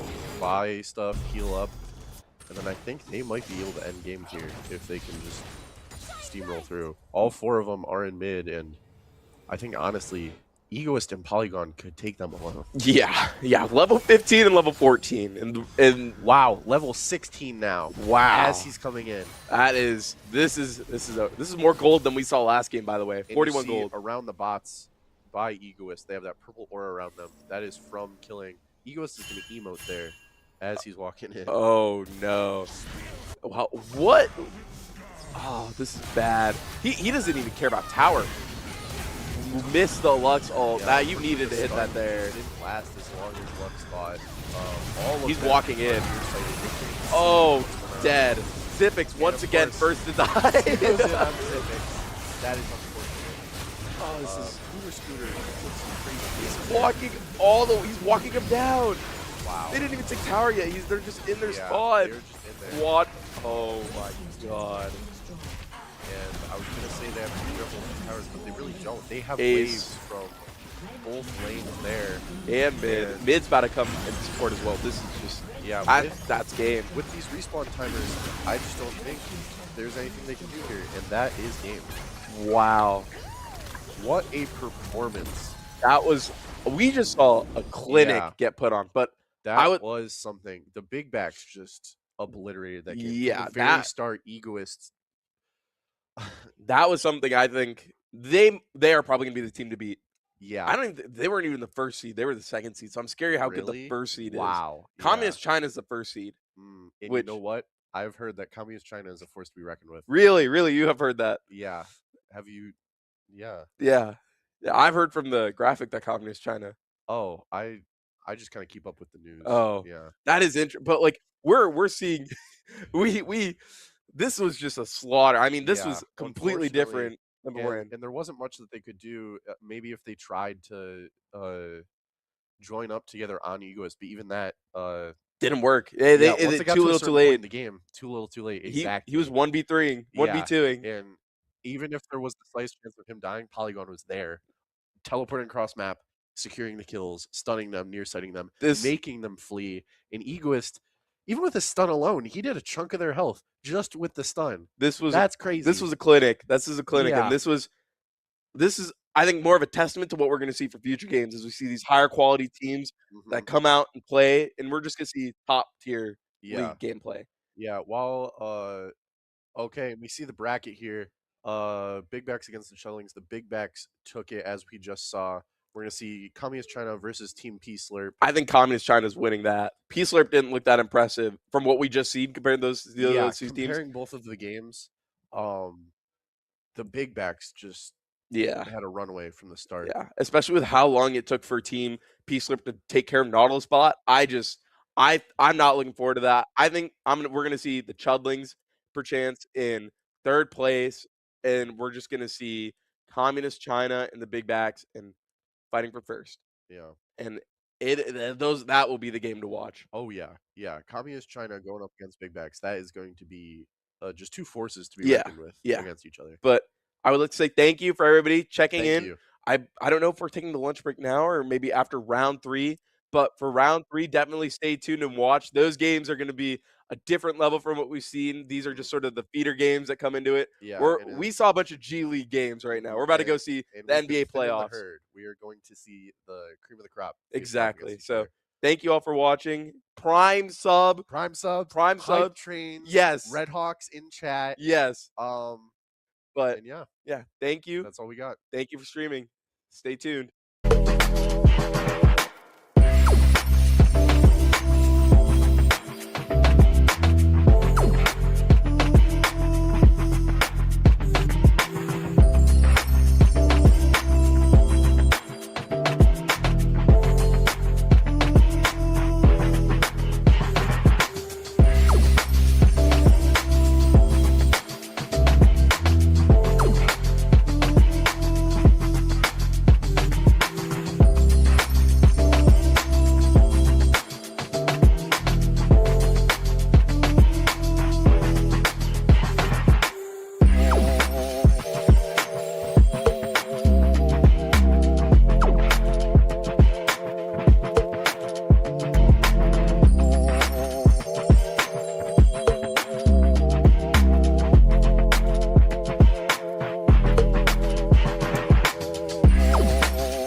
Hello and welcome back to some Miami's greatest action. We have got our grand finals for League of Legends. Last league game of the day before we head to Rocket League next. I think. Believe so. Yeah. Yeah. So we've seen some really interesting gameplay so far. A lot of people broadening their horizons, trying out some games that they haven't played before. Anyway, I forgot to introduce myself. I'm James Reach 42 Davis. I'm Nehal Patel. Not Reach 42. Yeah, but we're all Reach 42 now. I am Reach 42 2.0. Yeah. I mean, somebody's got to do this. Somebody's got to replace me at some point. No. So yeah. No. We've got really good finals here between. I believe it was the People's Republic of China, but they're here on stream as Communist China. Okay. Versus the Big Backs. The Big Backs. Heisen versus Beans, essentially. Rocket League captain versus League of Legends captain. A big pickup for Heisen. He was able to pick up Kins, our master top laner. So that's going to be a really, really tough matchup for whoever on Beans' team is going up in that top lane. I watched. It was on stream earlier, that Volibear match. It was. Wow. No words. I think Egoist really lives up to the hype. Yeah. He plays the game at such a high level to where if he can spot even the smallest mistake, he will take advantage of that. There is no way that he is going to let anyone slide. No mercy. Yeah, and Kins really likes to play those Juggernaut characters, the ones that they don't die and they do basically infinite damage so long as they can maintain a sustained fight. And with a lot of these newer players, they don't know necessarily when to disengage, when to run away, versus when their all-in timers are. And, a player who has played as much as and has as much systems mastery of the game as Kins, they're going to know how to exploit those timings. It's just going to be the big thing. We're going to have to see if Beans is going to be able to go up against it. And I don't know if this draft order is actually completely correct. I know talking to the people in the room, they were discussing possibly doing a little bit of role swapping there on the side of Communist China. I would imagine Beans is going to end up in the mid lane because she wants to play that carry role. She's normally our varsity support player, but it's going to be harder to get a full game carry going when Absolutely. you're one of the highest ranked players. I believe the highest ranked players on this team. When you've got a whole lot of new players like Base Warrior, like Leafeon, who's otherwise known as Sire, Woody. Great to see him going in there. So yeah, we've basically seen a target ban for both Beans and Egoist, as far as I'm aware. Diana is a big comfort pick there for Beans.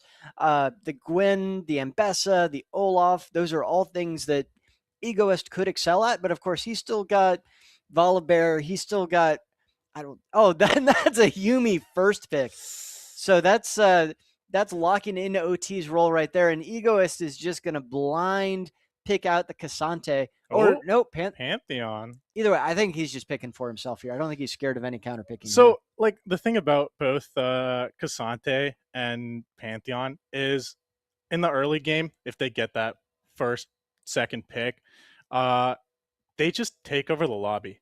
Like Pantheon, especially, the damage output, the scaling, like, it's just yeah. You do not want to feed this man. Yeah, and having those two global ultimates on the side of the big backs means that this Nocturne ult, this Pantheon ult, if they get an early lead, they're going to be able to accelerate that really, really quickly and help out the other lanes. Yeah, help out the other lanes that may not have as much experience playing League of Legends. But I think that everywhere else on the map, it's going to be a lot of interesting slap fights, and I'm I'm very intrigued to see how some of these newer players are adapting to this game. Whether or not they've even all got sort of the correct settings. And now we've got the Ashe Shen. So trying to match global for global. And actually, if that Yuumi somehow finds their way to attach to the Shen, that is also a semi-global because Yuumi will go along there on the Shen ride. Not optimal play. Honestly, the Yuumi should probably just stick on the Ashe the entire time, keep that best friend bonus, get those on hits going.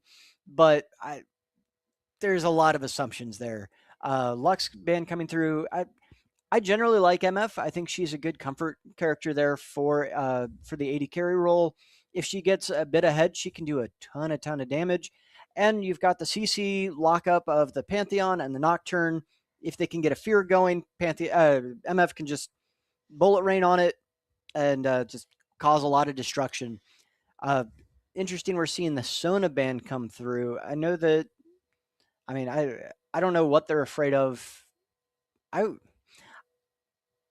Big backs have a lot of engage right now with the Pantheon Nocturne.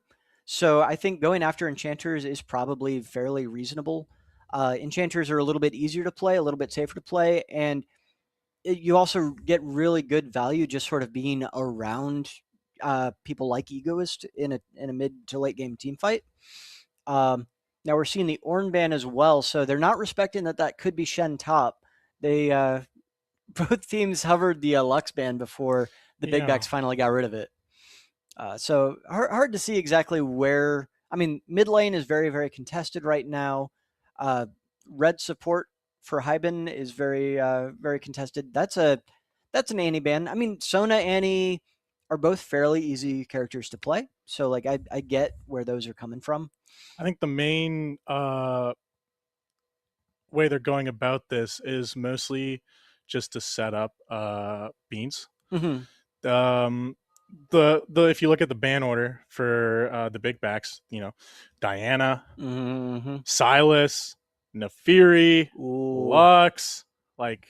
If this is a blind Malzahar mid, you know what the actual counter pick here is? Smolder mid.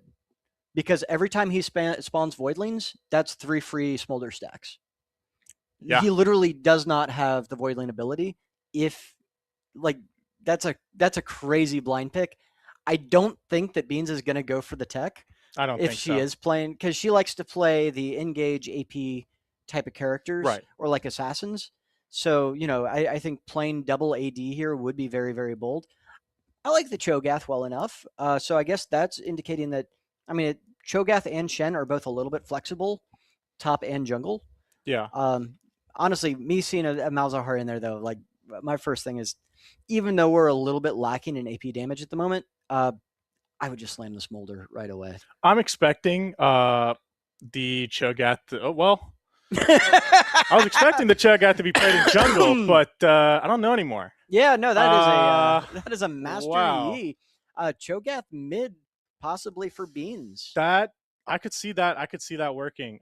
Shen top, Master Yi jungle. Master Yi is a very great jungler for beginners. Mm-hmm. The kit is simple. The build path is simple.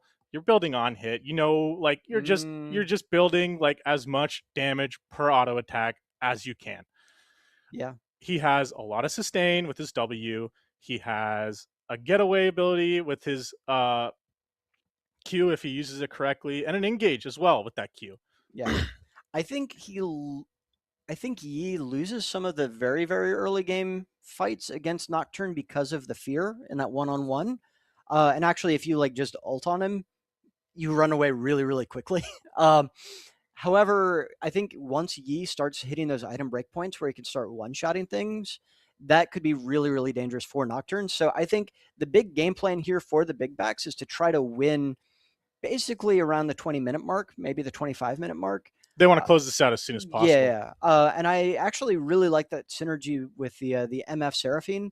It's not quite as much of a natural synergy as the Ashe Seraphine would be. I agree. Where the Ashe slows mean that Seraphine gets the easiest stuns in the world, but you still got the bullet rain ability, which I mean that's a giant slow field that's really hard to dodge, and you just layer the Seraphine E on top of that, and you've got some dead opponents right there. I mean, yeah. CC lock, there's so much CC on the big backs. We're talking fear, we're talking Pantheon stun, we're talking bullet rain for misfortune, Seraphine's abilities, and Malzahar too. Yeah. Oh my god. And I mean the thing with the Yuumi pick specifically, it means that they've got one, like they only have to focus on one target the whole time in lane. Oh, we got to pause already. Yeah. So yeah. I mean, it looks as if everybody's starting pretty standard, but also in this new season, they really cut down the pre-wave timer, so there's not really a lot of time for level 1 fights. There can be arguments about whether or not that's good or bad for the game. I kind of miss the 5-man invade meta. Those are one of my favorites. What I would do, especially, I'm a Warwick main at heart. Yeah. If I'm coordinating a 5-man invade with my team, Q start is usually what you're supposed to do. Right. But if you start W, you can keep hunting that player down if you get that 5-man invade correctly. Yeah. There is no escaping. Yeah. But nowadays it's just like figure out who can get bush priority in the bot lane, figure out who can get bush priority in the top lane. Now we see on the mini map, Pantheon is hovering really, really far up there on the Shen. Probably going to wait for that wave to meet itself and then hop out of the bush, do some big damage there. And actually, we've got Beans in the jungle as the Master Yi. So a really experienced player on the hyper carry jungle.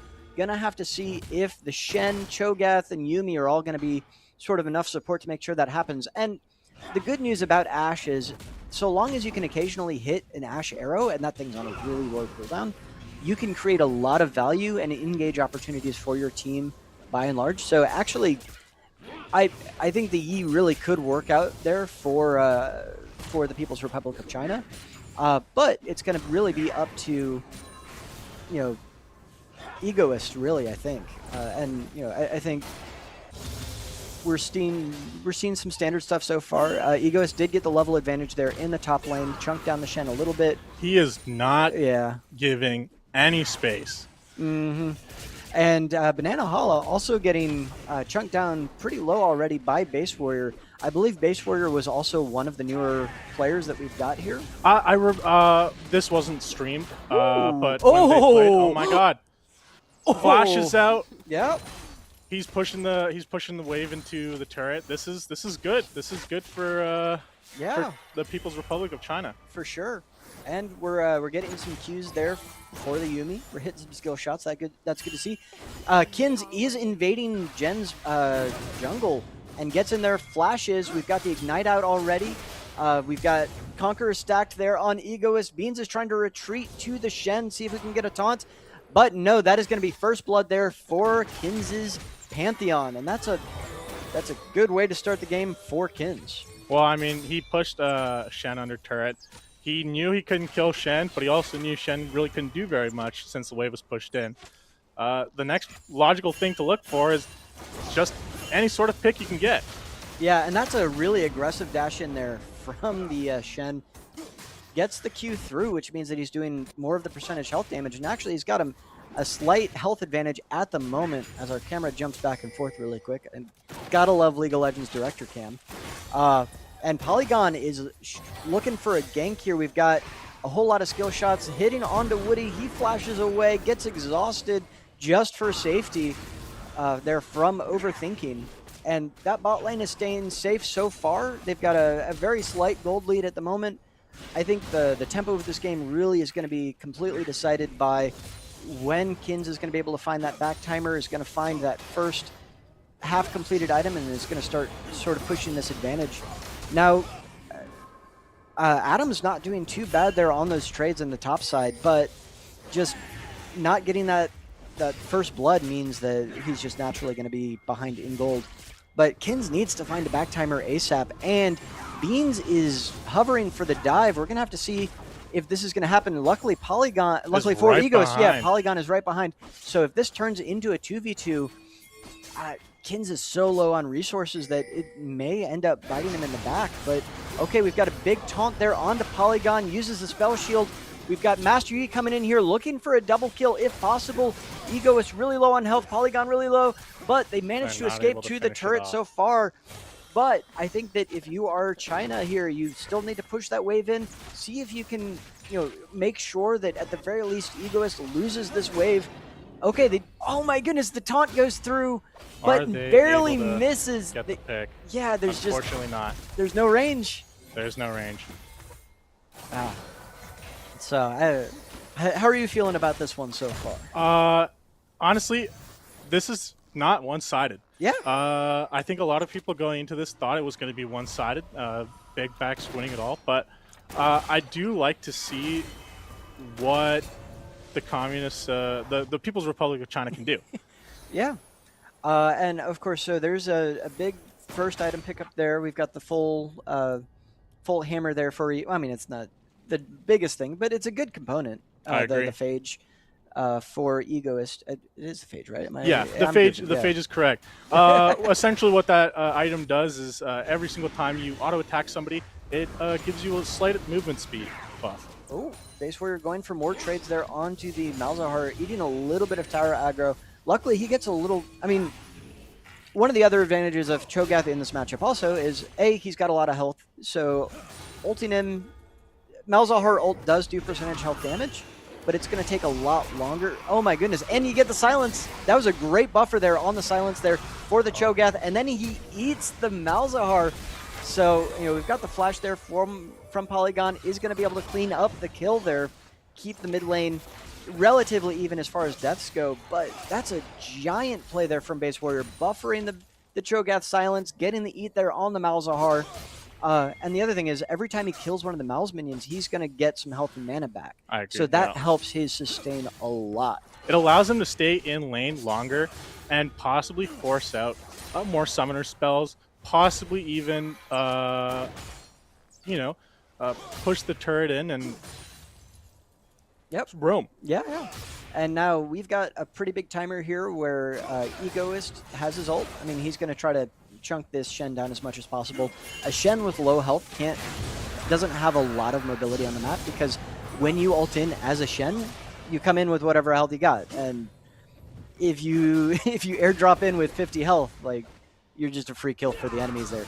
But so Kins is going to keep pushing his lead up there in the top lane. We've got Nocturne also sitting on that first ult, and I think the story of Nocturne games generally is, how do those first 2 or 3 ultimates go? Do you get value out of them? And we're getting a gank here even without having to use it, getting that big speed up and fear there onto Base Warrior. Luckily for Base Warrior so far, oh my goodness, Polygon goes a little bit too deep, and he's chunked out. Fortunately, yeah, he's still alive. Not even close. Yeah. Oh my goodness, that was something. I was worried he's going to. I mean, even a little bit more minion damage there would have killed the Nocturne. I agree. So it's just the tempo of the Nocturne ults, I think, is going to decide a lot of, generally a normal Nocturne game. Now, right. You've also got this Pantheon who's pretty far ahead, and once again, I'm not going to completely count Adam Karma Edwards out there in the top lane there on the Shen. I think Shen is a very strong pick. It looks like he's going to be going for some of the max health turning into damage items that I'm now. There are like 2 of them, but you never start with the one that actually scales. I don't know. I forget which one that is. Yeah, because there's the. I'm just blanking on stuff. It's all good. Oh, Beans almost going down as they're trying to clear grubs there for China. Now Shen getting walked down. Yeah. Unfortunate. Yeah. And so I don't even know if I don't think that Jen was able to get one of the grubs there before she had to retreat. So that's going to be both objectives starting out on the map going to the big backs. Great awareness there by Polygon being where he needs to be. And I mean, the first dragon, more often than not, can be negligible, especially with this cloud trait. It's especially only giving you movement speed. Oh, yeah, that's a rough one. But it's all good. I mean, generally you want to try to set something up that can help confirm that, like the misfortune slow or something. Yeah, or your own stun if you can manage to get that. Oh, we've got Polygon chasing down the Cho'Gath, and we've got Master Yi there to back him up. So he's going to get out of there safely. There is a bit of a... Oh, okay. We're getting aggressive on the Shen, trying to chunk him out as he's returned to lane, trying to set up a better back timer there for the Pantheon. But I think at this point you need to hard shove that wave in before you really get a good back timer. I don't know. The cool thing about Pantheon's ranged Q, it's I believe it does execute damage. The lower you are, the more damage it'll do. This is great for when Shen is under tower and he's looking at a possible kill there without having to get into tower range too much. Yeah. Okay, we've got another big Malzahar ult there. Gonna use the Q to try to extend some of the damage over times there onto Base Warrior, but it looks like the E did run out. Now we've got Beans blast coning over the top, trying to get an angle behind the Malzahar. I believe we've got Cho'Gath ult up. We could... Oh, and there we go. Beans is gonna try to run down the Malzahar. There's no ult to worry about. There's no flash to worry about. You just got to make sure you're not canceling any autos. And, oh, we're using stuff to cancel. There we... Oh. Unfortunate. I think she got smited there, huh? I think she did. I believe the jungle smite, it does do less damage to players than it does, or to champions than it does monsters. Oh, for sure. But, I mean, if you're that low... Yeah. No, I mean, that's... Master Yi is pretty good at tower diving. You can use the Q to reset our aggro. You can use the W to reduce a lot of that tower damage. Yeah. But overall, I know that that was a giant damage race there for the Master Yi. Right. And Jen doesn't have a lot of items yet. I think once we start getting to that 2-item territory, that Yi is going to be really, really scary. Mm-hmm. What is Master Yi building towards? I see a Heartbound Axe, I see a Retrix, and a Recurve Bow. Those 3 items tend to build into a Kraken Slayer. Yeah. So we might be seeing a Kraken Slayer, which is good for this comp. The Team Big Backs, they don't really have really tanky characters. Ooh. There we go. That's a great Seraphine ult there. Setting up the dive there for Polygon. That's going to be a double kill onto the bot lane there. And Shen is staying safe enough there. Oh, no! Okay, well, Beans gets it back. And it was a shutdown. Yeah. I think if Shen had stayed a little bit deeper into turret, they could have gotten away. Okay, we've got a big Malzahar there. Mal's ult there again, but it gets eaten by the Cho'Gath. So a little bit of void on void action there in the mid lane. Right. Yeah, I think if Adam had just retreated a little bit behind tower, then they could have used the ult onto the Master Yi to make sure that Kins couldn't just come around and blow him up. Because I think all of that was well planned. It was just the execution was a little bit panicky. Right. And it ended up with Egoists trading 1-for-1 in a situation where they possibly could have just come out with a just cleanly ahead. I mean, when you're a new player and you get to such a low HP, you tend to spam your abilities and cooldowns and just whatever you can to stay alive. But players like Adam and players like Egoist, they've played the game at such a high level that even when they're at a lower HP, they are more cool, calm, and collected than the average player. Yeah, although I do know, playing against Kins would be a little nerve-wracking. Yeah.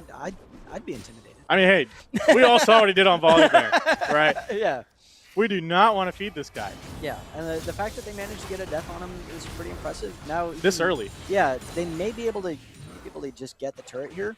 Yeah, I could have potentially seen him trying to make sure, deny some minions there from the Shen, but I guess he's not terribly threatened by that. As Pantheon is going to ult here onto Base Warrior, gets the big stun. Not a lot of follow-up there from Base Warrior, though. It looks like the Malzahar ult actually may be up, but his spacing just needed to be a little bit closer if they were going to make that play happen with the amount of time they had there. I like the idea. It just didn't quite work out this time. As we've got a little bit of action here on the bot lane, Polygon going to use the fear there onto the Master Yi, who's not going to be able to play the game for quite a while there, getting fear taunted and then slowed and MF ulted. Now, Woody's going to try to get some follow-up damage there with the Yuumi on him, but... He was able to chunk out the jungler, but, I mean... Whew, both laners are still there. Yeah, and we've already got the Hex Plate onto the Nocturne, which means that ult is going to be on an even lower cooldown. Level 11 is also a pretty big break point where I believe the cooldown gets reduced and there's more damage there on the Nocturne ult, meaning that, you know, anytime anybody on this Chinese team is out of position, they will be punished severely. Big backs could just collapse on them. As we're seeing a possible... I don't think Polygon's got ult here, but Malzahar definitely does, doing a lot of damage there onto Base Warrior, flashing to make sure the fear goes through, and Polygon is unstoppable. So this is a pretty big lead here. If you are on the People's Republic of China here, what do you think that you start doing to try to turn this around? Well, you got to play towards your strengths. I think waiting for Beans to be set up for a gank is possibly your best opportunity. We've seen how Egoist plays. He's constantly applying pressure, and I think Beans did a good job of capitalizing on that early on when she got that shutdown. We saw that with Mal's as well. Mal's got extremely aggressive with assault, and he got punished for that. I think what they need to do is they need to play second. They need to play more reactively and less proactively. Yeah, I can see that. And especially starting to get some value out of that channel. I mean, one of the minor benefits of having your tier 1 tower go down there as the Shen in the top lane is that the minions get pushed closer to you, so you've got a little bit more time to safely clear and then look for ult opportunities. Because if it's pushed that close to you, like anytime the Pantheon is up there, there is the possibility that Beans and that's the other thing is with the Yuumi support. Okay, Beans is ulting in, gets the ult there onto AIDS, who misses the Seraphine ult there because of the Master Yi Q. Egoist using the top lane quest teleport to try to back this team up. Beans wants to fight it though, gets stunned. Now Shen is here too, gets stunned out. Polygon managing the Nocturne ult off of that. I really think that they should have just taken their win and walked away. They got the teleport there out of Egoist, and that was a giant victory for them, especially getting the kill onto the Seraphine as well. But Jen saw an opportunity to possibly start pulling into a lead, but they should have known Nocturne ult was up. I think Egoist lives this, yeah. Yeah, might even beat OT. Hit a Q, use your attack. Oh my god! Big play there from Overthinking. Humongous. That is a giant support difference there. That's 400 gold in the bank there for OT. Starts heading their buttons, does some big damage, and kills Kins. And I believe Leafeon, or I guess Sire, will also get partial gold from that shutdown since he did do some damage. That'll help him out a little bit. Oh, okay. We've got Beans trying to ult here onto the Malzahar, but no, we're Tokyo drifting here as Banana Hala just walks into tower range without getting any value out of the Rift Herald and gets run down by the Master Yi. That's a very, very good thing there for the People's Republic of China. He was able to chunk down the turret just with the Rift Herald, but dying there was not the best move. It allows Base Warrior to push the minion wave in, get some turret plating, recall, and be in a much better position than he was seconds ago. Yeah. Now Polygon looking to go here onto Base Warrior. The Nocturne may almost have the damage to make this happen. I feel like a Blade of the Rune King may be beneficial there for this Nocturne if they ever want to try to chase down either the Shen or the Shogath, because I don't necessarily see them building a whole lot of armor in this lobby, but they are going to stack a lot of health. And it's going to be challenging to get through those chunky health bars. I mean, that's Cho'Gath's entire kit. His R with a cooldown essentially gives you an execute, but also gives you max HP, a stacking max HP. Yeah, and we're seeing Pantheon try to chunk out the Shen a little bit, but at this point, Shen has sort of gotten tanky enough that he can hold his own without immediately getting blown up by the Pantheon. That's good. Now Woody getting double ults on him. The Nocturne decides to go mid onto this Cho'Gath. No mid turret there to support the Cho'Gath, but he's got the giant health pool, and Beams is there to try to clean up the mess. Going to do a lot of on-hit damage onto Polygon, and is able to execute him before the fear goes through. Now Egoist is going to try to clean the fight up, but that is a fully stacked up Ginzu's Rage Blade there for Beans, and Beans was able to chunk down Egoist, unfortunately. With the amount of CC and damage output that Egoist has, was able to get the kill. However, Shen being able to finish that off, I believe that was a shutdown. Oh yeah. That puts Shen in a much better place. Gold spent right now is showing us that Beans is in the lead when it comes to jungle. The gold lead that Egoist has is slightly decreasing, not by much, but whatever you can do, it'll help, right? Oh, for sure. I think probably the most interesting thing to me is, I mean, this bot lane is pretty much a stalemate at this point. Heibenberg is now breaking it by taking that first turret. That's going to free Heiben and AIDS to get on the map a little bit. We've already seen Leafeon start heading towards that mid lane where they're going to start trying to get a little bit aggressive onto this Malzahar. But Leafeon, Woody, Sire, whatever we're going to call him, has decided to go for the Imperial Mandate Rush there on the Ashe, meaning that he's basically thinking, my whole job here is to make sure that this Master Yi gets as much value as possible. So anytime Leafeon's able to get an ult, a W, or anything onto the enemy team, that's 10% max HP there anytime Beans gets an auto attack. So that's going to be huge. I think it's going to be a little bit trickier for Yuumi to necessarily get value off of that, unless they use Ashe W to proc a Yuumi Q or something like that. But I don't know what we're hitting. Your guess is as good as mine. Oh, we got a big Nocturne ult here again onto Woody. Unfortunately, don't think he survives it. Yeah. Nor do I think OT survives this either. No. Yeah, that's a rough one for poor old Woodrow. And that is the downside of having that parasitic creature attached to you, is that if you go down, so does your support. They don't have a lot of other ways to go enable other characters unless they're jumping from player to player.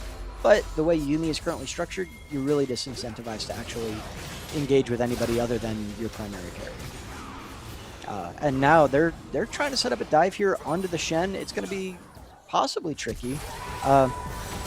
Okay, and Base Warrior also getting completely dove on here by Big Backs. And I think that's going to be Soul and possibly game here.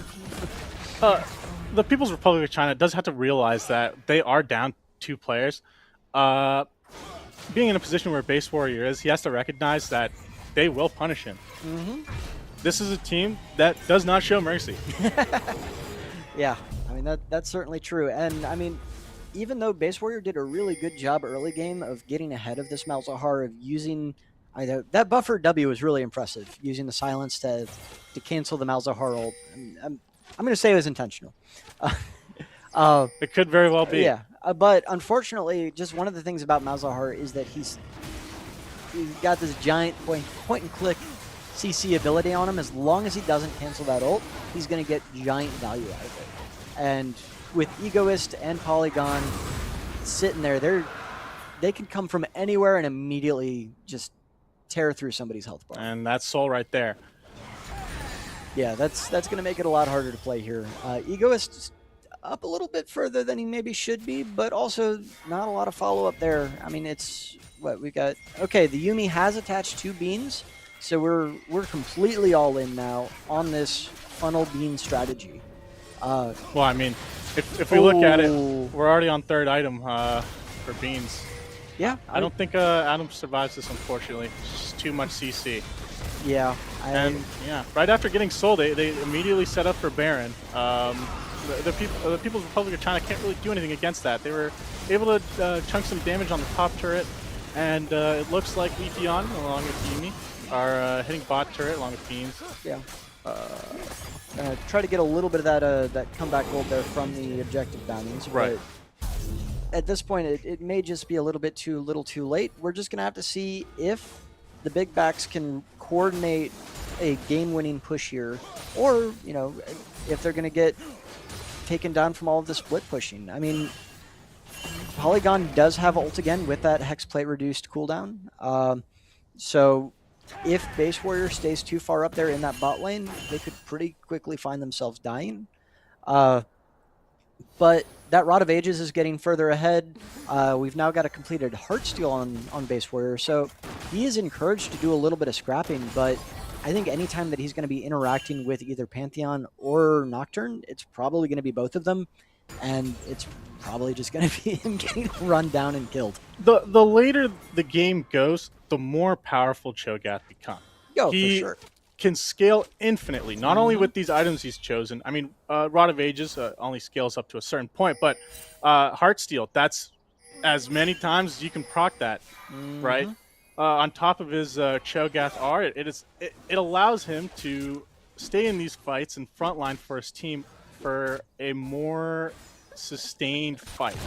Oh, you're seeing a possible flank here from the Pantheon. Uses the Blast Cone to get onto Leafeon, who just instantly gets popped. That's just a lot of damage there from this Pantheon. And Yuumi, Beans Yuumi does survive for now with Yuumi ult and Shen ult, but with no Q and no resets off of any kills, Master Yi is going to go down as well, and that is the team. That is the team that they drafted. Is they want the Master Yi to get in there, get those quick kills, get those resets, and using Yuumi, Shen, and Ashe, getting able to keep going further on while Base Warrior is, you know, a lot of utility, a giant health bar, but unfortunately, there's just too much CC, too much point-and-click CC there. I think the mistake there was Beans should not be the first to engage. Yeah. You want to wait out those CC abilities. You want to make sure that when you go in, you are able to take the path of least resistance. Egoist is able to get that clean kill. He's out of there. There we go. Shut down. Big kill there for Woodrow, taking down Egoist there. That's going to give him a lot of gold. Yeah, it will. And I mean, he's got Phantom Dancer, Imperial Mandate is a bit of a goofy build, but does Imperial Mandate give crit? No. No? No. Phantom Dancer does, though. Oh, for sure. I honestly don't know where he's going with this. I mean, Phantom Dancer second on Ashe is standard. Right, but when you want to build a crit item first, then yeah. So, especially this late in the game, we're 26 minutes into the game, and we only had 25% crit. Yeah, I mean, though Ashe passive is unique in the game, where second auto always does like a mini crit. Your crit chance basically just enhances your slow, and I think does do a little bit more damage. So, but still, with Ashe, you are guaranteed some crit damage. And the Phantom Dancer will help with movement, with kiting a little bit, keep them a little bit more active in these team fights. But honestly, with Imperial Mandate Rush, I think you even almost want to go something really goofy like Echoes of Helia and more support-oriented items. Yeah, the tier item that heals. Is it the Crown of something? I think it's like something rejuvenation, like redemption. I mean, redemption. Redemption could be something, sounds correct. Yeah. Redemption could be something here. We're more visual people. We see the item. We don't really yeah. remember the item name. But I don't know. I like the Phantom Dancer as far as trying to make himself more active. Now Beans is getting in there onto AIDS, dodges the Seraphine ult, gets in there, cleans up the bot lane, gets those resets. Now they've got to try to take out Egoist here before the Nocturne gets involved, but there's just too much CC in this duo. Too much CC. Yeah. It's almost impossible to survive that if Egoist and Polygon have all of their cooldowns up, which they did.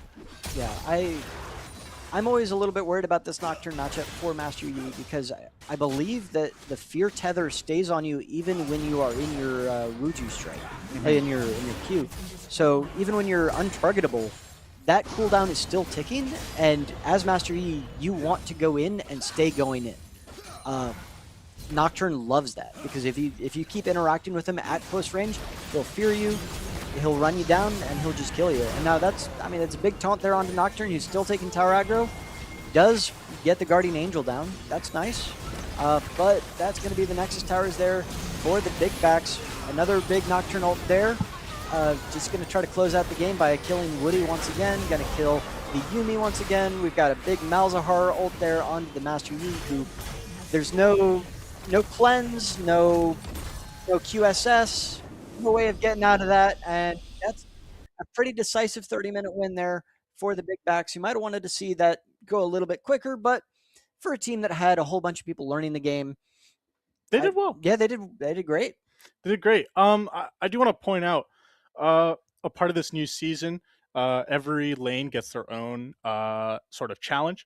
For top lane, it's I believe just getting kills or doing turret damage, and that helps you complete your challenge. For jungle, it's just doing jungle camps, and that gives you a cleanse. The cleanse is one of the most powerful summoner spells in the game. You're taking mad CC, you click one button, and you're not taking that CC anymore. And I didn't see a cleanse there. No, Beans never got cleansed during any of those drawn out fights, and we could chalk it up to not being the best at that role, right? Your Beans is more known for playing support on varsity and playing mid lane in the free time. Yeah. So I think it was an admirable effort. I think if the Yuumi had gotten the cleanse item and had a little bit more experience playing the role and knew when to use those buttons, that could have been really, really powerful in enabling Master Yi to snowball that game a little bit faster. But I think, but even before we went into the match, we saw their lineup. Pantheon stun, Nocturne CC, Malzahar CC, Ashe CC, Seraphine CC. Yeah, we know that junglers have a cleanse built in, right? We should be building cleanse items as a support. We could be building like I forget. I'm blanking on the name of the item. Holy. Yeah, there's cleanse items, and I think the main issue that came around was like it wasn't the issue of damage. They were able to do significant damage, but you can't do damage if you can't if you can't play. But if you can't play the game. Yeah, I almost wonder if like a Jax could have been a better like hyper carry jungle pick in that situation, just because you could have used the counter strike to try to live out some of those high damage, those high CC opportunities.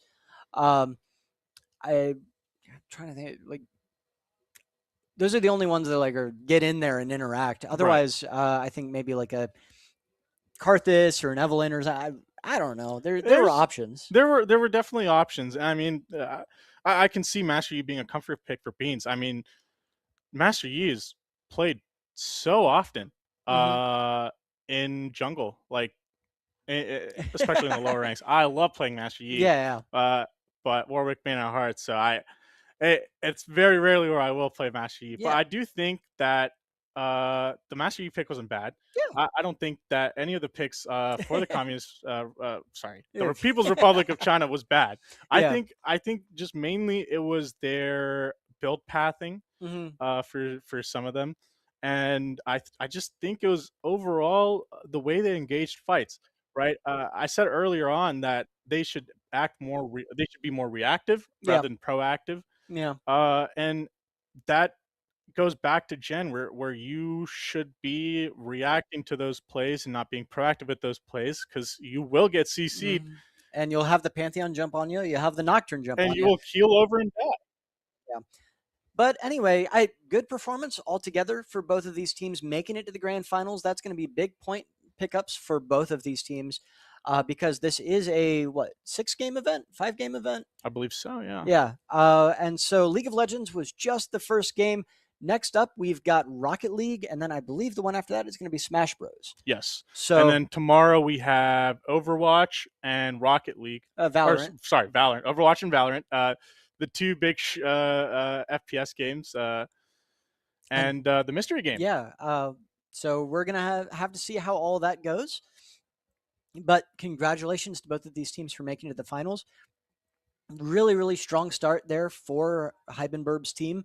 I would definitely probably favor them for the Rocket League bracket as well. They have the Rocket League team captain. I'd hope that he at least pulls through with something. Yeah. I know they were all 5 of them were practicing earlier on today in Rocket League. I actually I think you and I were both there when it was AJ against the entire rest of his team. Yep. And he was still putting up points. Yeah. And he was still denying points. Yeah, so, no, he was winning games 8-0, 9-0 against 4 people. Yeah, against like 4 other players on a 1v4. So as rough as League of Legends is for new players to get into and play with experienced players, Rocket League is going to be something else. It absolutely will be. I know for a fact there are at least a handful of people that have never touched a controller. And it'll be fun to watch. Yeah. It'll be fun to watch. So stay tuned. We will be back with some Rocket League action as soon as the teams are all set. So thank you so much for joining us. We will see you next time.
And good afternoon, ladies and gentlemen, and we are moving on to our second game of Miami's Greatest Rocket League. Yeah. It's our favorite time. We just got done with League. No, I don't talk about League. That was kind of horrendous. My for team me. won. But your team did win. It was a great fought win, and then we had that third place match, which actually that went. was cinema. It was cinema. It was awesome. Great game, but currently moving on to Rocket League, and Rocket League's a little bit interesting because there's a 3s bracket and the 2s bracket. Mm-hmm. Let's talk about it. You're the 1 seed here. Mm-hmm. So how are you feeling going to this with your 3s team? I'm not worried at all. I would not be just worried based on the total amount of people who have played Rocket League in this event. There's 3 of us. It's you, it's me, and it's Swa. And if anyone who has watched like the varsity Rocket League team, you know me and Swa are good. And I can personally vouch for you. I'm getting up there. You're getting up there. You're getting there. Champ 2 right now. I've been practicing, but like it's gonna be a very interesting game, and especially our next match that's gonna be streamed is the 2v2 me versus Swa. And our team, we are streaming that because that is cinema. That's going to be the cinema game. So how this works is both sides, the 2s and the 3s, are going to be averaged for points. Mm-hmm. So like a first and a second place is probably going to get you first place, and maybe you get a 5th and a 5th. Mm-hmm. You get 1 point there. So both sides need to contribute here. 100%. And I guess we can kind of just talk about the standings from you guys won League. So you had 10 points going from League. I think Jen's team got 8. Then you have there you go, Team P Slurp. They got 4. The Chudlings 2. Team Salmon got 1. They had an unfortunate loss there at the beginning, but it's League. It's early. There's still 5 more titles to be played, and a lot of different ways this can go. But according to the math that Trey has done, if you win 2, you pretty much have this unlocked as long as you don't throw. Yep. So you guys are in a great position. As long as you don't throw. As long as you don't throw, you guys are in a great position right now to take this home. But there's a lot standing in your way, though, that you have a lot more to play. There's a lot more to go, and you have to trust right now that your 2s team is trying to get you a decent placement if you know you're going to get first. Here's the bracket here. We're going to have this 4-5 matchup. We're going to go to the 3v3 side of this, and oh boy, it's going to be fun to watch. This is going to be great. This is gold, silver lobby. Dude, it's not even gold, silver. We're in bronze right now. We're in bronze. And then we're going to take you over to Team Salmon versus the Chudlings in a 2v2.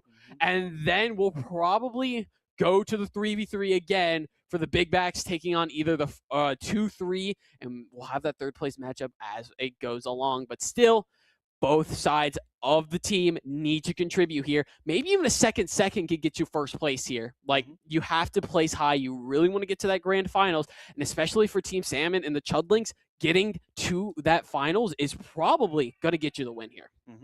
For me, I mean, this first matchup is going to be great for me. I'm commentating, the 3v3 game, and I'm playing in the next 3v3 game. I will play the winner of whoever wins this game. So this is good information for me to see kind of what's going on and what I'm going to end up dealing with going into my next game.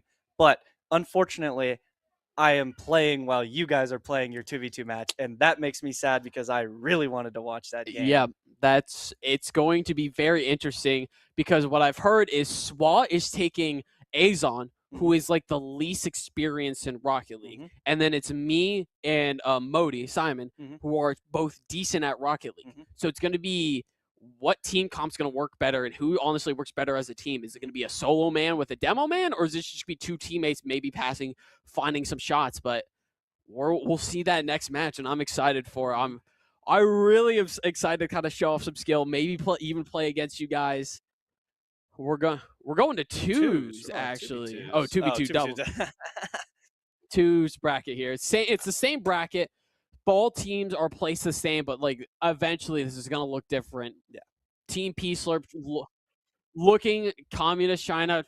Maybe they find a win here, but ultimately the doubles could be interesting because you're not playing in the doubles. Yeah. For me, I think this is obviously going to come down to the 2-3 matchup and whoever wins between you and Swa in that matchup. For me, at least for my team, it's going to be about beating whoever comes out of this 4-5 matchup. Realistically, I know my players. I've seen them play. They're good. They're good for the amount of time that they've put into the game.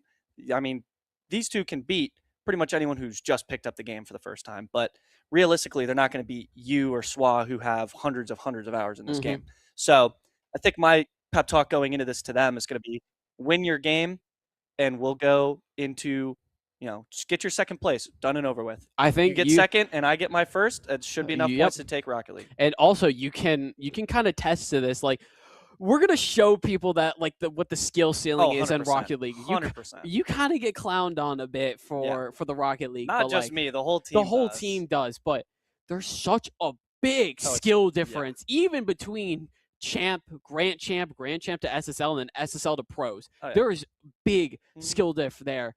I'm excited for people to see it. It's a very complicated game. Oh, 100%. It's more than just drive around and hit the ball towards exactly. I mean, at the level a lot of these people are playing against other people with, you're not going to get to see that. But I think once you get to see the higher levels, you kind of realize, and we are into game one, so Peace versus Communist China. Maybe a little bit of technical difficulties here, but they are underway. So we forgot to hit 8. There we go. All right, we are from the POV of Rhythm. Team Peace versus Communist China. 3v3 game here. This ball's going to bounce in the corner. Rhythm, a little bit of boost here. He's going to look to try and control this. He's going to throw it to the middle. Can he get a follow-up touch? He does. And this is wow. This is I don't know how to cast this. I am not going to be. I cannot keep a professional voice on this. This is hilarious. I love low rank Rocket League. But let's talk about how do you win low rank Rocket League. It's going to come down to which team hits the ball more and more consistently. It's also going to come down to, you can look at it here. Rhythm with no match, shot on goal. Bang! Team Peace strikes first, and we're not even a minute in. Bang! What a brave flip, and he gets it with the right side of his car. No one's there for Communist Titan. They strike first, not even a minute in. Rhythm's got to be feeling good about that one. Yeah, Communist China just gotta have a little bit better rotations there, but they might not even understand what that means. They might not, but again, Isaac looking to get close here, but no, Bub's going out. Lunar gonna continue to bump. Did you realize that the Communist China is a team full of mercs? Yeah. Well, no. One of them's got an octane on. That's no, Isaac. There's reds. Oh, that is. Wait, hold Isaac, on. No, one of them's in an octane. Come on now. There's a red player in an octane. It's 2 mercs in an octane, but they're all running the China flag. I don't know if you saw that or not. I did not see that. They're all running the China. I think that looked like a free goal. Can Isaac set us up? The back wall here. The wall is the most scariest thing. What a bump! We pass to the center. OT's just gonna throw it up. Wait, anyone there from B-Slurp? Put it on net! Put it on net! Oh my god, what a save! Listen, the most scariest thing for these new players is the wall. Oh, 100%. The wall is the most terrifying thing in this game. You don't know how to drive up it. You don't know how to get off of it. You don't know how to hit the ball. Oh, pinch! Oh, it's just barely wide. You don't know how to, like I was saying, you don't know how to jump off of it. You don't know how to land properly off of it.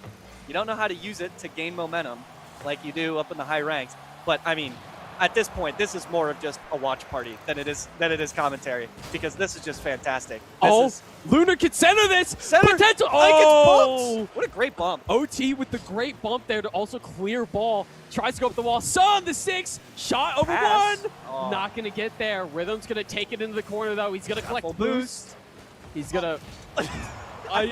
everyone's just going to stare at the ball in the corner. It's so hard to describe what's happening. This isn't... There might be an open net. No. No. So goal! Oh, no! It's an own goal for Team Peace-Slurp.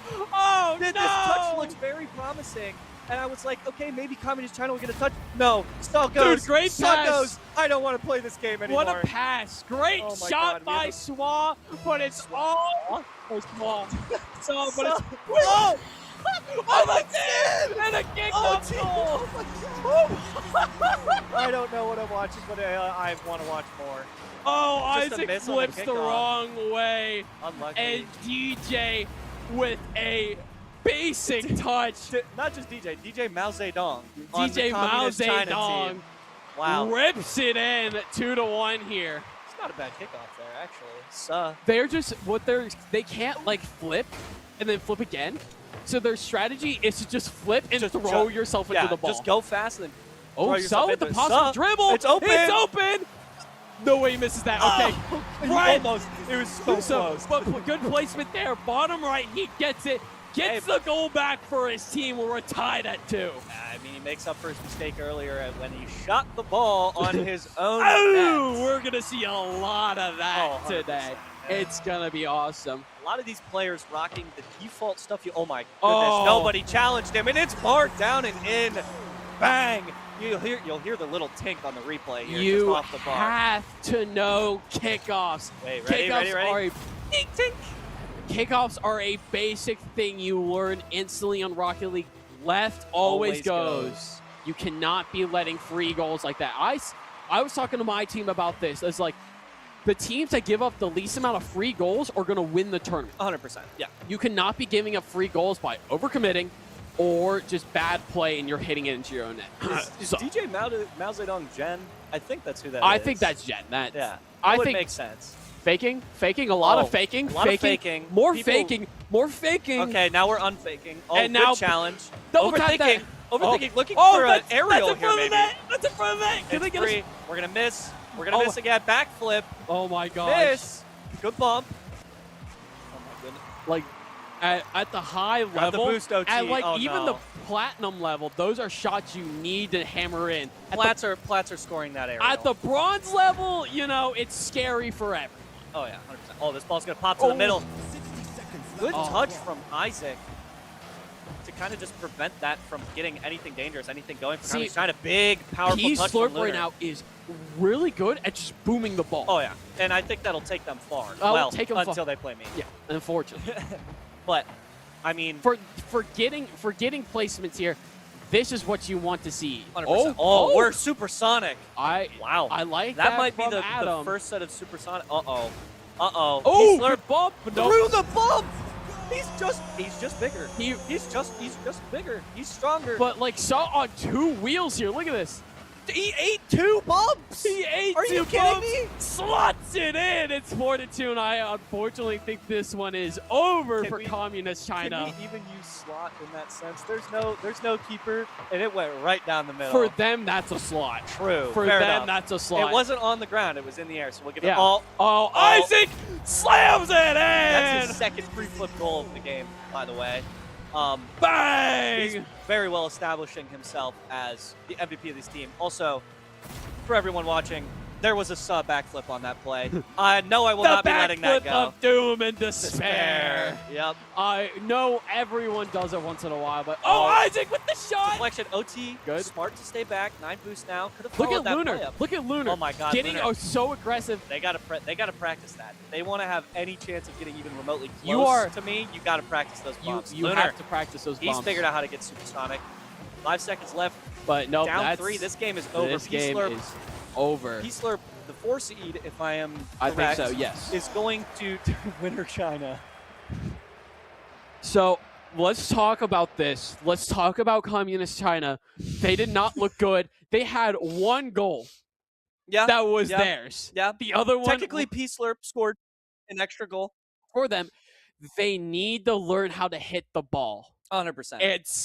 It's Isaac got 1,000 points. Dude, what a carry. He goes from league, he carries his team to 3rd place, the passion, and then he just continues the momentum. Oh my. Oh, wait. It's because they reset it. Oh, That's they why. reset. Okay. I was like, he did not score 8 goals. Yeah, in that kind of game. confused. Yeah. They were playing initially and we weren't casting it, but still dominance. Oh, yeah, 100%. Dominance. I just from think Team P-Slurp. Yeah, I just think Communist China at the end there started to employ that strategy of, have one person kind of sit back and goal on kickoffs and just in general. And I think that if they continue with that strategy, it can be really effective against a team like this, right? A team that can hit the ball harder, faster, and further than you can, right? But at the same time, you can sit back and play defense, but you got to have some offensive anything. Listen, these 2 teams are going to double and triple commit constantly. If you play just some nice, solid defense, a ball might fly in the way of their net, and you just kind of tap it in. Yeah. Like, I feel like defense is going to win this matchup here, and Communist China really needs someone that can get up, put a hand up if there's a ball. Get a hand up. Get a hand up at all. And we're going into game 2, ladies and gentlemen. Team P-Slurp taking game 1 pretty decisively here Oh. as they look to increase their game lead, but Isaac can't quite get a flick on the net. Not really enough experience to be able to, have full control of the ball and put it on net. He had a good dribble start, He though. did have a good dribble start, yes. But just not able to get it up, not able to flick it, and still... Oh, it's a good demo from Suh. That's a great demo. Release the pressure. And Another Lunar one with the from great Lunar. demo. Oh my god, Isaac's just playing with them. He just let everybody commit, and Suh's Oh, going to get a free goal. free goal, yep. We're going to get to see the replay, which is fantastic. But I mean, Rhythm just sits here and lets him miss, Yep. and then beats OT, plays it perfectly, and Suh off of a demo.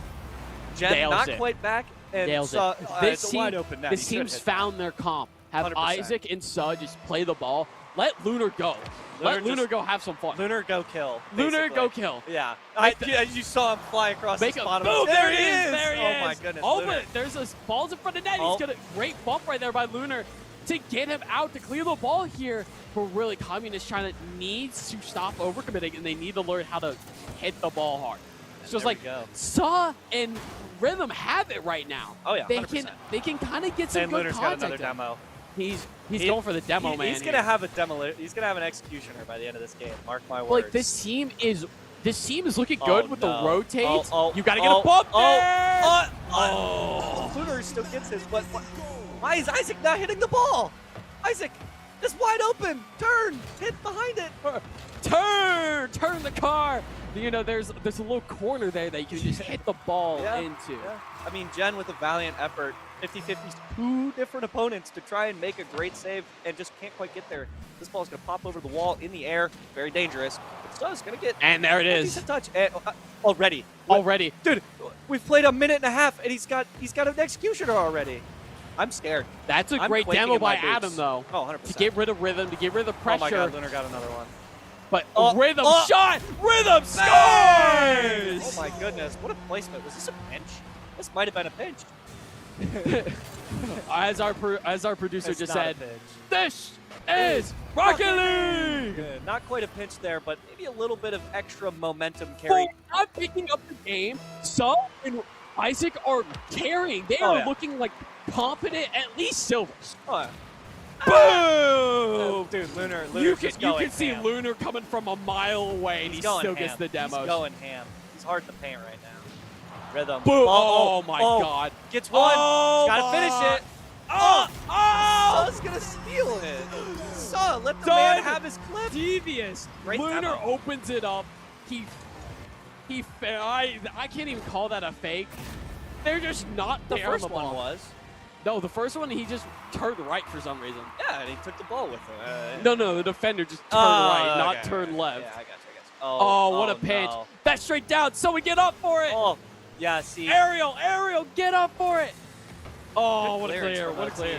One thing about these low-ranked players is it's not only that they don't have the mechanics to hit the ball properly or collect boost or manage it well or play.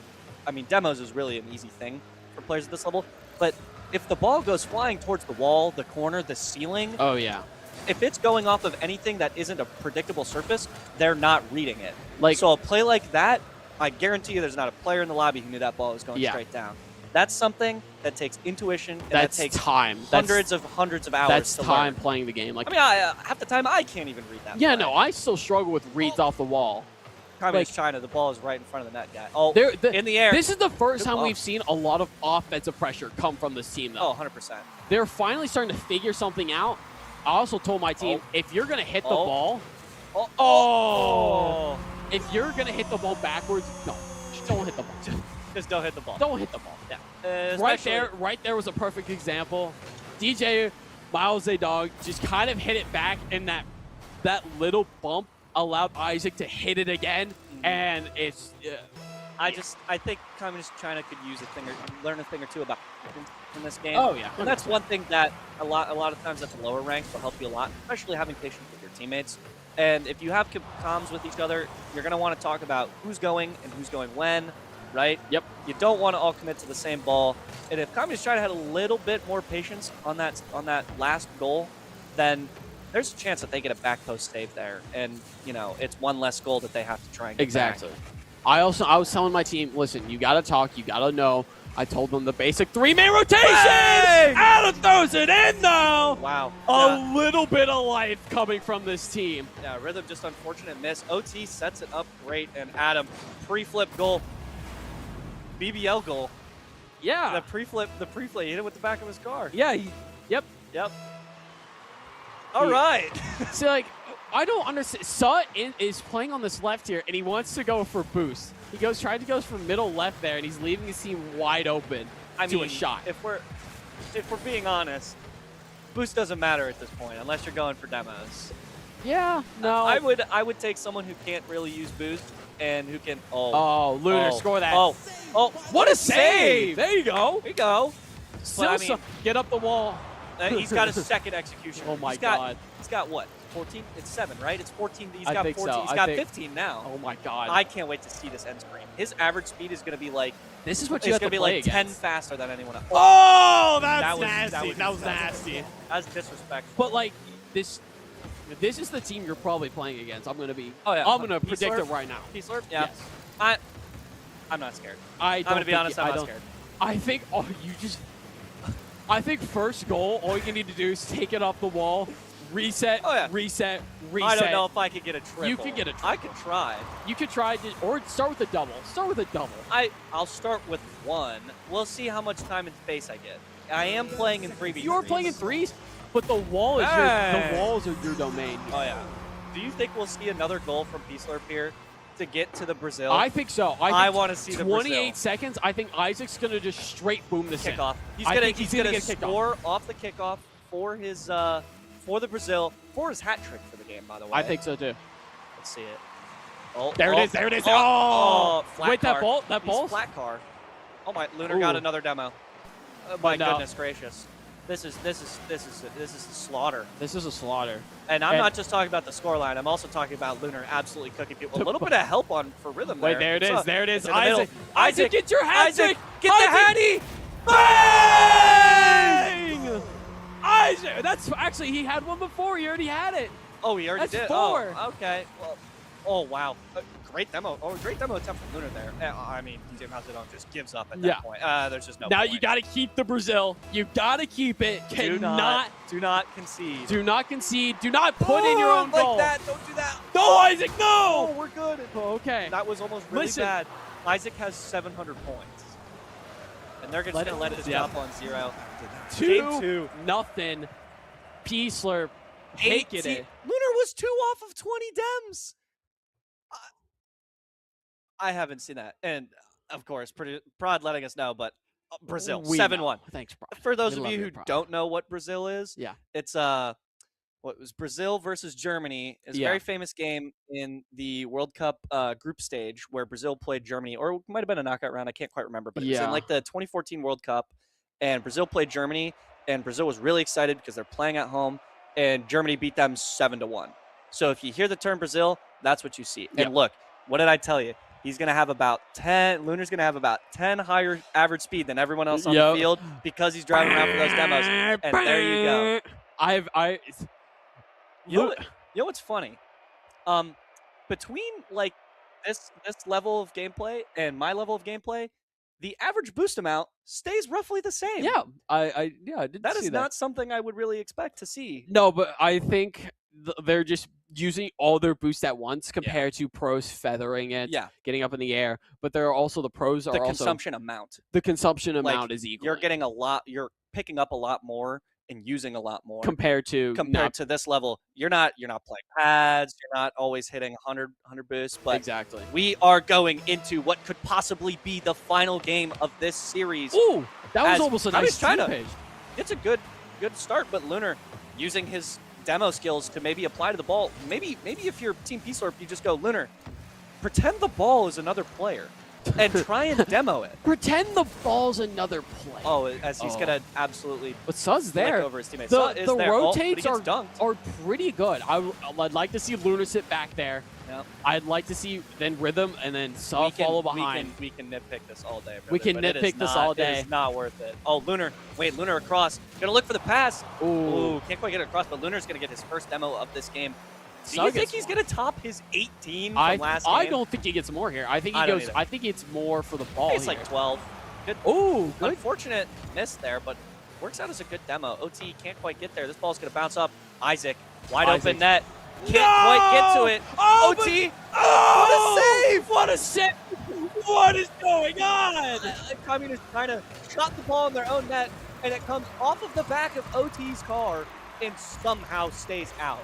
OT poised to hit this ball, and she does. Go to the wall. Not a great touch from Stuh. It's going to roll to the middle. It's an open net. Oh, no! Isaac's back in time. Great rotation by Isaac to get back. I think he was demoed, and he just spawned in on the left or the right side here and just cut across. Nice and easy, but this ball is going to come back to Communist China. The least amount of action we've seen so far. Definitely. They're putting up more of a fight here. They are putting the ball on the other side of the half more. They're being more aggressive. They're playing together as a team. They got a little lucky. Oh, but Lunar's going for it. OT to the backboard. No one's going up for that double tap. I can tell you that right now. There. Look at Isaac. He's poised. He's ready for the defensive play here. Great I rotation. I think if Communist China learns how to flip. Wait, it's passable. The pass to the middle. Suh's awkward. Shooting opportunity. Off the bar. No! Anyone else there? No one. Suh misses. It's open. It's going to get thrown to the wall. I don't like that. They're just going to be able to hit it. Oh, my goodness. OT. Okay, good hit. Good hit. It's a good touch. It's got, but you it's need on to get the wall. back.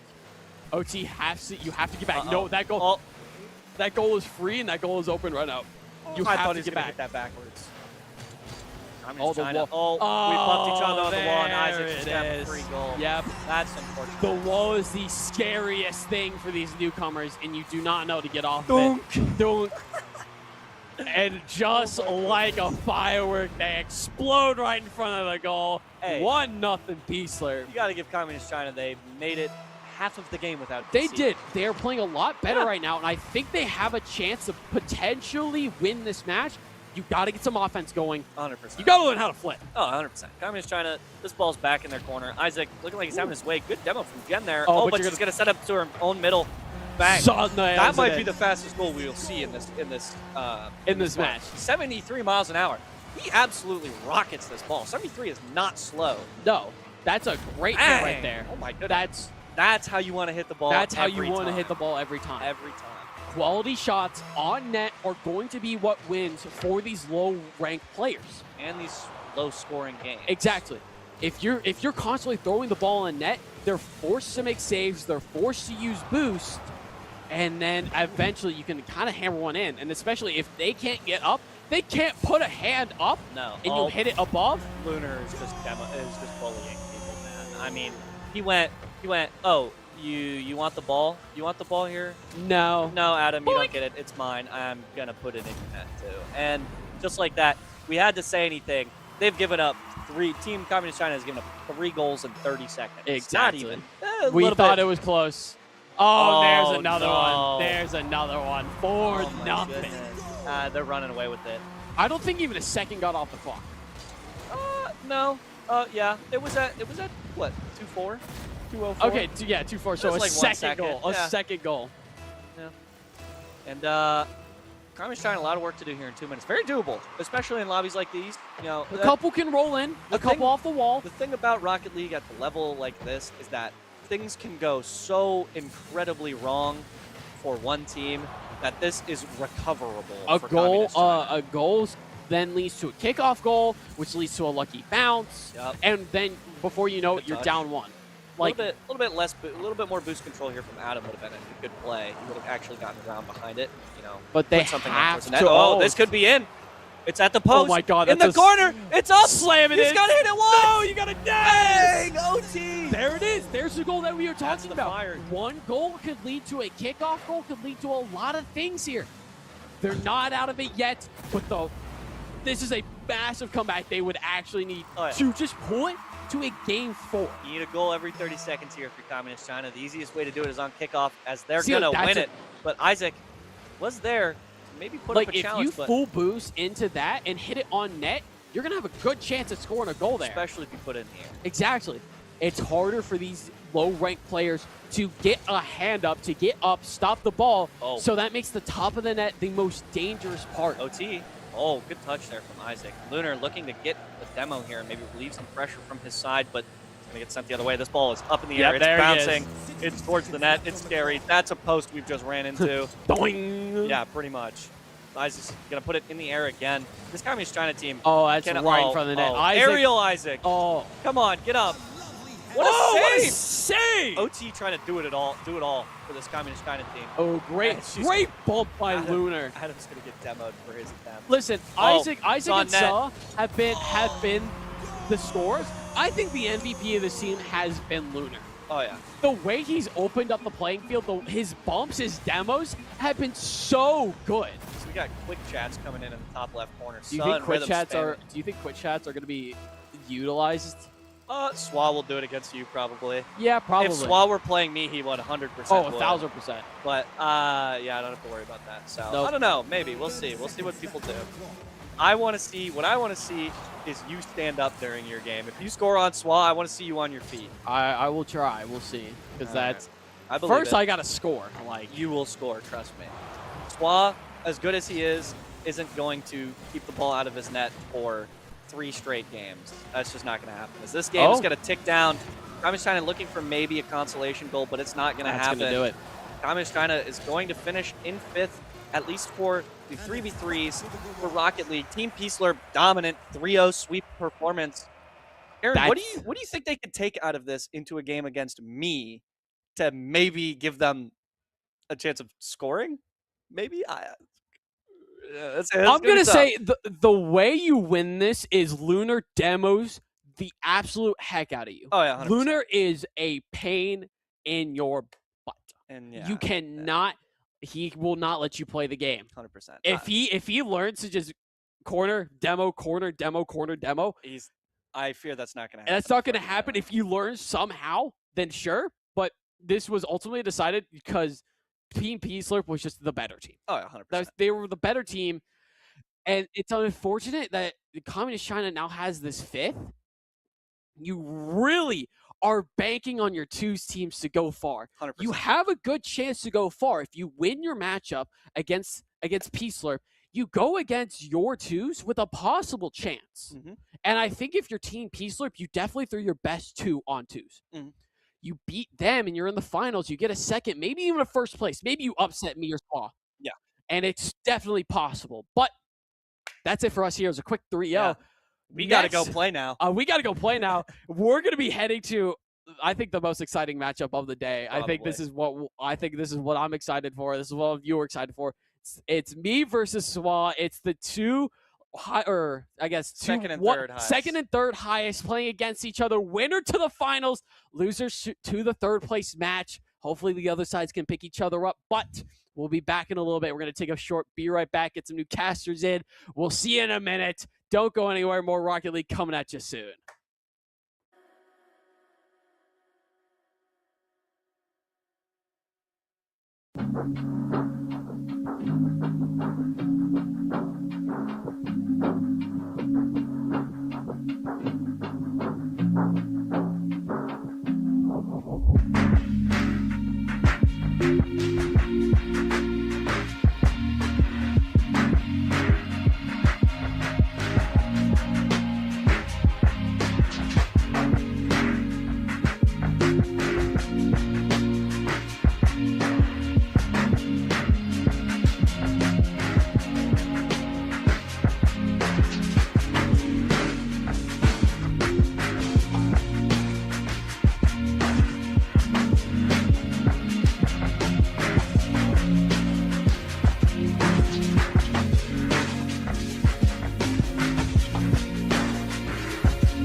All right, welcome back to Miami's Greatest. My name is Spencer Palpa-McRae.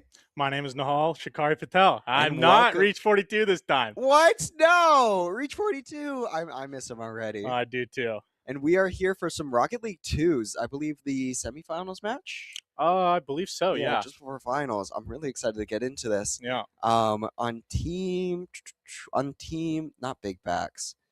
I'm so sorry. I'm bad at this. On team, Salmon. is it salmon? Is it just salmon? now? Samlon, salmon. Okay, yeah. so Team Sam, I knew. Okay, so funny thing, I was messing this up so much on stream. I think you heard it.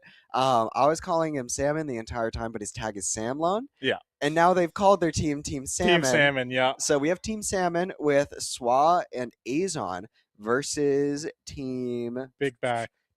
No, not Big Backs. This is going to be the Chudlings with Modi and Zippix. Oh. Specifically, two players we want to be highlighting right now is Zippix and Swa. Swa being on Miami's varsity Rocket League team, and Zippix being another very high-level player. Yeah. I think this is going to be a really interesting match, not just because we get to see these two Titans play against one another. The first match we're broadcasting today where, both teams have a very strong familiarity with the game, but it's very balanced. Both teams have one star player and another player that's kind of trying to play keep up with their star player. How do you think that's going to play out? I think we're gonna see what we saw last match with specifically the player who does not have a lot of time in the game, possibly just going out of the way, getting demos on the opposing MVP on their team, and trying that way to secure some sort of advantage. It'll be fun to see how both teams decide to go about how they want to move around the map, if they're going to be playing more defensively, offensively. We might see more aerial ball play comparatively to what we saw last game. I mean, Rhythm, that guy was putting up points left, right, center, up, down, don't matter. But not a lot of aerial movement from him. So here's my hope. Maybe we see a lot more aerial movement because we got like some varsity players playing some Rocket League. So I'm excited. I'm excited. As much as I love Rhythm, I do know he is not a very familiar Rocket League player. I love the point you brought up earlier about the not so hour invested players, where they're very likely going to be going for demos, just trying to bump the enemy team, play outside of the way of their star players, and really trying to set them up for success. Something that people don't really know about Rocket League. Again, it's a soccer-based game, and so really being able to understand how twos is being played, aka, hey, one person's supposed to set up the ball, the other person's supposed to shoot. In many cases, this could just end up being the star player playing in the air very often, trying to get goals that that you really need to set up in order to block. Whereas in regular games or the games we saw in the past, in the threes, a lot of players just had one person set up the ball and then one person score. That kind of twos format, even though it was in threes. Right, and just one team going for straight demolitions. I believe Lunar Light at the end of their match had 18 demolitions. 18 demolitions, which, yes. That is crazy. It was a best of 5 match, and it was a 3-0. So, I mean, those demolitions definitely did a solid bit of work against the People's Republic of China. Now, as somebody who knows Lunar Light, I know they are a very smart player. They choose to like when they have a strategy, when they have a goal in mind, they're very good at executing that plan. Although sometimes they can get a little bit short-sighted with it. For example, the demolitions, 18 total, absolutely insane numbers.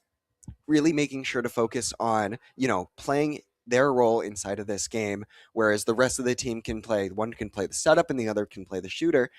That's not going to be something that either of these two teams have the luxury of doing this time. The Chudling, or not Chudlings and Salmon. Is it Chudling Salmon? Yeah, it looks like It looks Team like Salmon and the Chudlings is what they're showing us. But Is it Salmon and yeah, Chudlings? No, you're right. We're gonna look at we're looking at Team bracket right here. Salmon and the Chudlings. Oh, is this for specifically? Rocket This is specifically League doubles? twos. Yeah, Yeah. this is specifically twos. All right. Yeah. So, Team Salmon. What was I saying before? Oh, I get lost on this sometimes. Team Salmon, they have the Modi Zippix. The Modi Zippix combo. Yeah, Like- Modi Zippix. And the Chudlings, I believe they have. The Chudlings have the Swa and Azon combo. Now I know a Sorry, strategy. that is Swift. Yeah. Salmon has Swan, Azon, and the Chudlings, Modi, and Zippix. My apologies. No, all good. Now, I know a strategy that a lot of these teams have been trying to play into is the idea of putting all your best players in the twos, just because there aren't a ton of good League players here. Because of that, you really want to be condensing all of your strongest units into one bracket. Now, this is somewhat backfired against a lot of these teams, as Team Salmon and the Chudlings are forced to play both of their best players into each other round one, meaning that one of these teams with a top, genuinely, top 2, top 3 players, they're going to be guaranteed third place no matter what, Right. giving the big backs a great opportunity, or Communist China, either or. No real contention for first place, second place. Right.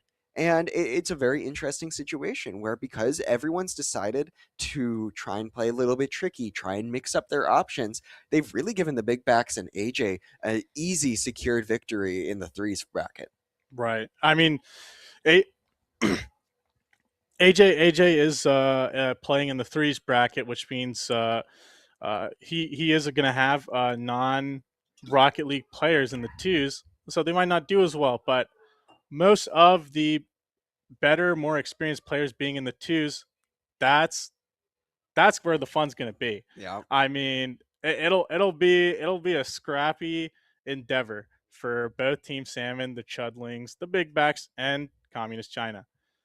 Now, something that's been really exciting me is the fact that all the players are so invested into this game. Holy. You can hear it in the background. I don't know if our mics are picking up on it, but they are rowdy today. They are hooting and hollering. It's very exciting. Oh my goodness. You can see the blue above me. It's my aura going into Overwatch, my Reaper. People don't know. Reaper aura. Yeah. The Reaper and the Vendetta that you've been practicing on. I have been practicing a lot of Vendetta. Yeah. She is a strong champion. I've been saying she's like the DPS Hulk inside of Overwatch, if you kind of think about it. Yeah. I know. I can see that. Like a Yeah. solid melee character. You know, Right. you can output a lot of damage. You have a good escape mechanics. It'll be fun to watch. Absolutely. It'll be great. But for now, we're in Rocket League. For now, we're in Rocket League. So we don't have a whole lot to say about Rocket League without seeing the match. I'm really curious, because I know specifically Azon and Modi, I believe it was, Mhm. two players that are very good at their own respective games, not having a ton of Rocket League experience, but because they have those higher level players, and because, again, they're in the twos bracket, they're forced to kind of pick up the game really quickly, see how they can adapt to this new environment, and learn as much as possible in that short time span. I mean, teams were created 1.5 weeks ago. These people have not known each other for long. No. I will say, a lot of these people did know, like, these are the games that are going to be played going in. I know for a fact that Senior Rhythm has not practiced any Overwatch. No, he's allergic to any non-Riot Games game. Right. It's a little tough. But he's very good at League of Legends. He was able to bring it out to, I want to say, third place for Team Purple Slurp, which was cool. Oh my goodness, wait, we get to see cool cosmetics this time. Oh my, they are jumping for the ball. We are seeing some aerial plays today. So I will say, I've never commentated Rocket League before. This is going to be a little bit of experience for both you and I as a viewer. Hey, me too, man. Oh, they don't have standardized names. I'm lost already. So we got Swa. We got going Swa. in for it. He's attacking, and he scores. Oh my goodness, is that like Ichigo Eyes? I think so. Like a legally distinct Ichigo Eyes. Right, not associated with any sort of anime that would. Well, no, why would they do that? That doesn't No, make of sense. course not. I'm wondering who. Okay, so Zippix is Zippix. I believe who was Zippix on a team there? Zippix on a team with Modi. So Sir Jepico is going to be Modi, and then Straggly Metal is going to be Azon. Some interesting names coming out here. I'm kind of surprised by that. Yeah. Ball being sent around. Swa finds another goal. 2-0 already, Team Salmon. It's looking like a bit of a scary situation for the Chudlings. I mean, it has been less than a minute into the game. Swa has already cracked your defenses and found 2 openings that allow him to just score 2 easy goals. Right. And I mean, if he gets set up, I don't think Swa's missing it. Right, and I think this sort of Oh my. positioning they're going for is having Swa on the attack and just having Azon be this essentially, defender goalie position, making sure that Swa is set up, but also that they're not going to be contested when it comes to any sort of scores. Absolutely, and a little bit of a tricky shot on the goal there. Swa not quite going to be able to hit it, giving Modi the opportunity to try and set it up back into the blue territory. Swa finding the ball again, going to bump into Zippix, sent into the left corner of Team Salmon's goal space, not quite being set up, but no shot being sent out. Swa carrying it to the goal, nothing happening from it. Oh my First goodness. demolition. I believe that is, right? Yes, that is. Oh my goodness, I apologize. It has been killer on my throat practicing all these games as we play. No, yeah, but we see Swa setting up for another goal. We see a save from Modi himself. We can see Swa climbing into these demolition speed, maybe looking for something, but Zippix going to be able a goal. able Holy. to tap it in. I love to see this Swa perspective right here, just barely out of the way of saving the ball, just barely missing the tap before Zippix gets it, and he's going to be able to score just like that. Push that in, yeah. A lot closer than I expected, I'm not going to lie. Oh, I want to see this, especially after the beginning. Oh my God! You mess with the bull, you get the horns. We are seeing both these players go after one another. This is an aggressive game, even though it's soccer's generally pretty balanced on offense and defense. Car soccer is not. Car soccer can go any way you want it to. Exactly, and we're seeing Swa dribble the ball a little bit here, keep it out of Zippix's hands, getting this control, dribbling it in the air. Are we going to see a goal attempt here? Trying to get the goal, shooting into the goal, nothing. Unfortunate miss by Azon. He just wasn't there in time, unfortunately. I would disagree. I'd say an amazing save from Zippix That here. was an amazing save by Zippix, but Azon was able to recover that and score a goal. Air dribble from Swa, and then we just see the tap in from Azon, barely getting it in. All right, coming into our next point here. It has been 2 minutes already, and both these teams have scored a combined 4 goals. And it hasn't even been close. No, I don't think it has. Sorry, I shouldn't say it hasn't been close. Both these teams have been extremely balanced and controlled with the ball, but it's flying left and right. It's going everywhere. I mean, yeah, no. Most of these fights have been fairly balanced, but as soon as Swag gets the ball and he's there at the goal line, he's a shark, man. Right. We're trying to see Zippix here, just trying to get control of the ball again, see if he's able to line up a air dribble into another shot. But we just see Swa playing such a heavy defense at this point. Team Salmon having 3 points, 2 over the Chudlings. Now it's in a position where if nobody ends up scoring for the last 2 minutes, Swa and his team is going to take the first game. Right. And we really see that principle put into practice here. With just a little bit of good defense. But absolutely. As soon as Swa sees an opening, he's gonna take it, and you gotta do something to stop him. Otherwise, he's gonna do whatever the heck he wants. He looks so cool doing it too. He does. That was a nice aerial goal by Swa. Absolutely. And this game one, it looks pretty much done. It looks very close to being finished. Only a minute 15 left on the board, and 3 goals needing to be made up to just draw the game. I mean, this is a scary situation for the Chudlings. You really got to be considering what kind of adaptations you want to make for the next game. Right. And see if you want to work on it right now. And it looks like the ball's right outside the Chudlings' goal. Going to be able to bump it out. Swap playing a little bit back, having full defense, jumping back. Oh my, did you see that little maneuver? Good defense by Azon. Holy. Oh my goodness, trying to hit the ball, gonna miss just barely. Azon gonna be able to bring it out into the Chudling zone. Bringing it out from the right side. Swal just looking to find the setup for a goal. Going in, not quite gonna get the strong hit. Maybe not what he wanted to look for when hitting the ball there. Right, you know Swa, as soon as he sees an open, he'll go for it, but unfortunately, he missed his chance by a slight amount.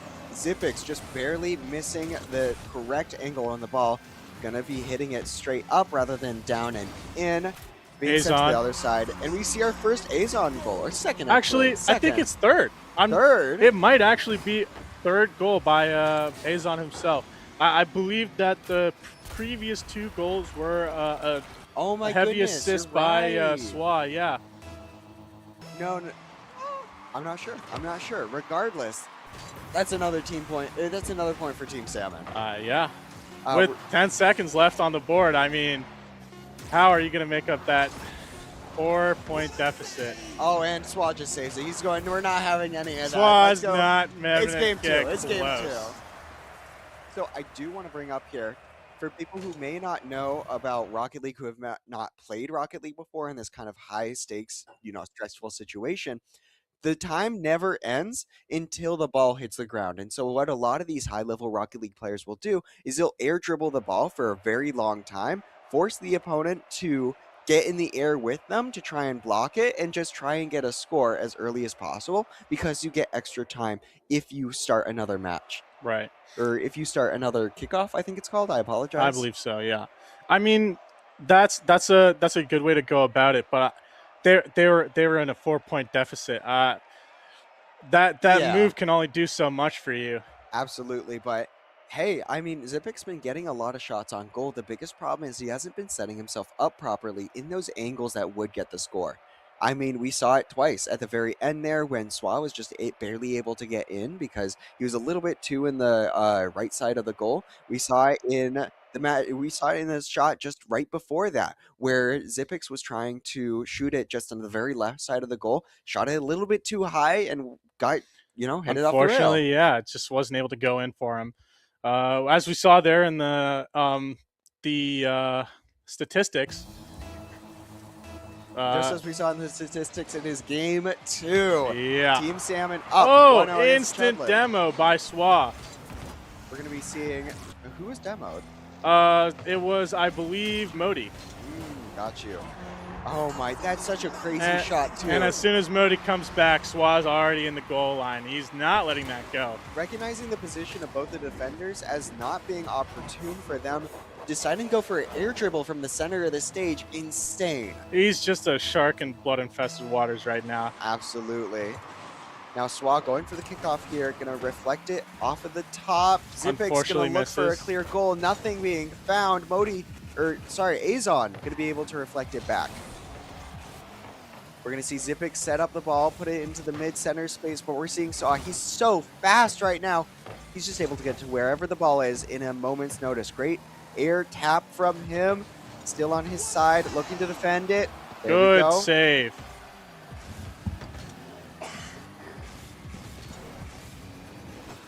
Swa's going back on the attack. And he scores. I actually have no idea how he's able to score that. That was such an insane position to be in. Recognizing that you can hit it off the top of the rim so that he doesn't get guarded by the opposing defender. Well, that's the thing. I mean, you and I, we don't see anything. We just see a bunch of cars kicking around a ball. But Swa, he sees the lines that he needs to take to score these goals. Oh my God, Modi, just straight off the bat, off the kickoff. scoring one for his team. Oh no. Okay, so something really interesting here. Cars from the side, like the further you are away from the center, the closer to the ball you are. So generally they're going to be able to get the first hit. Because Modi chose to go down straight from the center, he was able to receive the kickoff immediately and send it straight into the goal. Swa and his teammate weren't defending their goal at all, and thus they were able to send it in nice. Swa's going for another. Yep, and he scores. It has been a minute, and we are back to another 3-1 score line. You cannot let this man have an opening. If he finds one, he will take it. Something I do want to note here is just having possession of the ball in the middle of the stage. I mean, usually you want to imagine that having the ball in the middle field is where you're going to be making the most goals, but something Swa has been able to do really well is just dribble it in from the air. Yeah. I mean, Zipix and his teammate... maybe they're not as comfortable with the aerial movement that Swa is. Exactly. Like, we can see that Zipix is very confidently going to be able to hit it back, but if you don't find yourself in a solid position, they're just going to be able to make it. And Modi dribbling in the ball off the wall, going to be able to get it in. A lot closer of a game. Love this recognition here. Swab just barely missing the goal. Almost. Oh my goodness. Missing the save. It feels like a very weird two words to pair together. Yeah. But it makes sense in those contexts. It was technically the correct lingo too, right? Yeah. But Swa dribbling the ball a little bit forward, going to get demoed by Zipix. Only in that bad position for a little while. It allows them to reset the ball back to center of the stage, but Swa is back with full booster. We're seeing Modi try and send it a little bit over, not quite. Zipix dribbling the ball. Ball launched straight into the air, no momentum. We see Zipix choosing to play around. Notice, this is such a momentum-based game where Zipix has chosen to go back to his goal rather than tend to the ball, despite it being right next to him. This is because just having the momentum of, being like rushing into the ball is so much more important than just being next to the ball. And having the boost.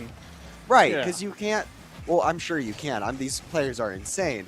But you can't get the ball to move a crazy amount of speed from nothing. But Swab... Azon demolishing Modi right before, so he can't save. Absolutely. This was very coordinated. It's like they're on a team or something. Oh my. Oh me, oh my. We see that nice little air dribble coming back from the center of stage again. Zipix and Modi's weakness, I would even say. I would. We see Modi tapping the ball, backing off, just trying to find that extra booster energy. Zipix trying to go for a goal there, but Modi gonna be able to block it. Oh, was that Swa? Yeah. Ah, my bad. We're going to see Zipix just tapping the ball, being right next to it, recognizing that he can get an air dribble out of this. Swa going to be able to block it off the top of the goal. Swa going for another bump again. Ball raining into the Chudlings, not quite going to be able to make the goal. Save coming out from Team Chudlings. Chudlings going on the offense here, trying to go for a score. Swa blocking it again. Yeah, trying to set up so that Zipix might be able to get a goal there. Not really trying to do something himself, but it was pretty ambiguous, honestly. No, yeah. Swa looking to tap the ball, going to be able to just, gonna miss it just barely. Swa tapping the ball again, going straight up into the air, still on the Chudlings side of the field, slowly moving into Team Salmon's side. It looks like Modi was able to hit it, but Swa was able to gain repossession. Gonna air dribble it near the goal, not quite gonna be able to score it there. Zipix gets control of the ball, sending it over to Team Salmon's side of the field. In the corner right now, trying to see if they can make anything happen. No, Swa guarding the ball again, sending it back. Chudlings trying to find a goal here, anything to get them back into this match.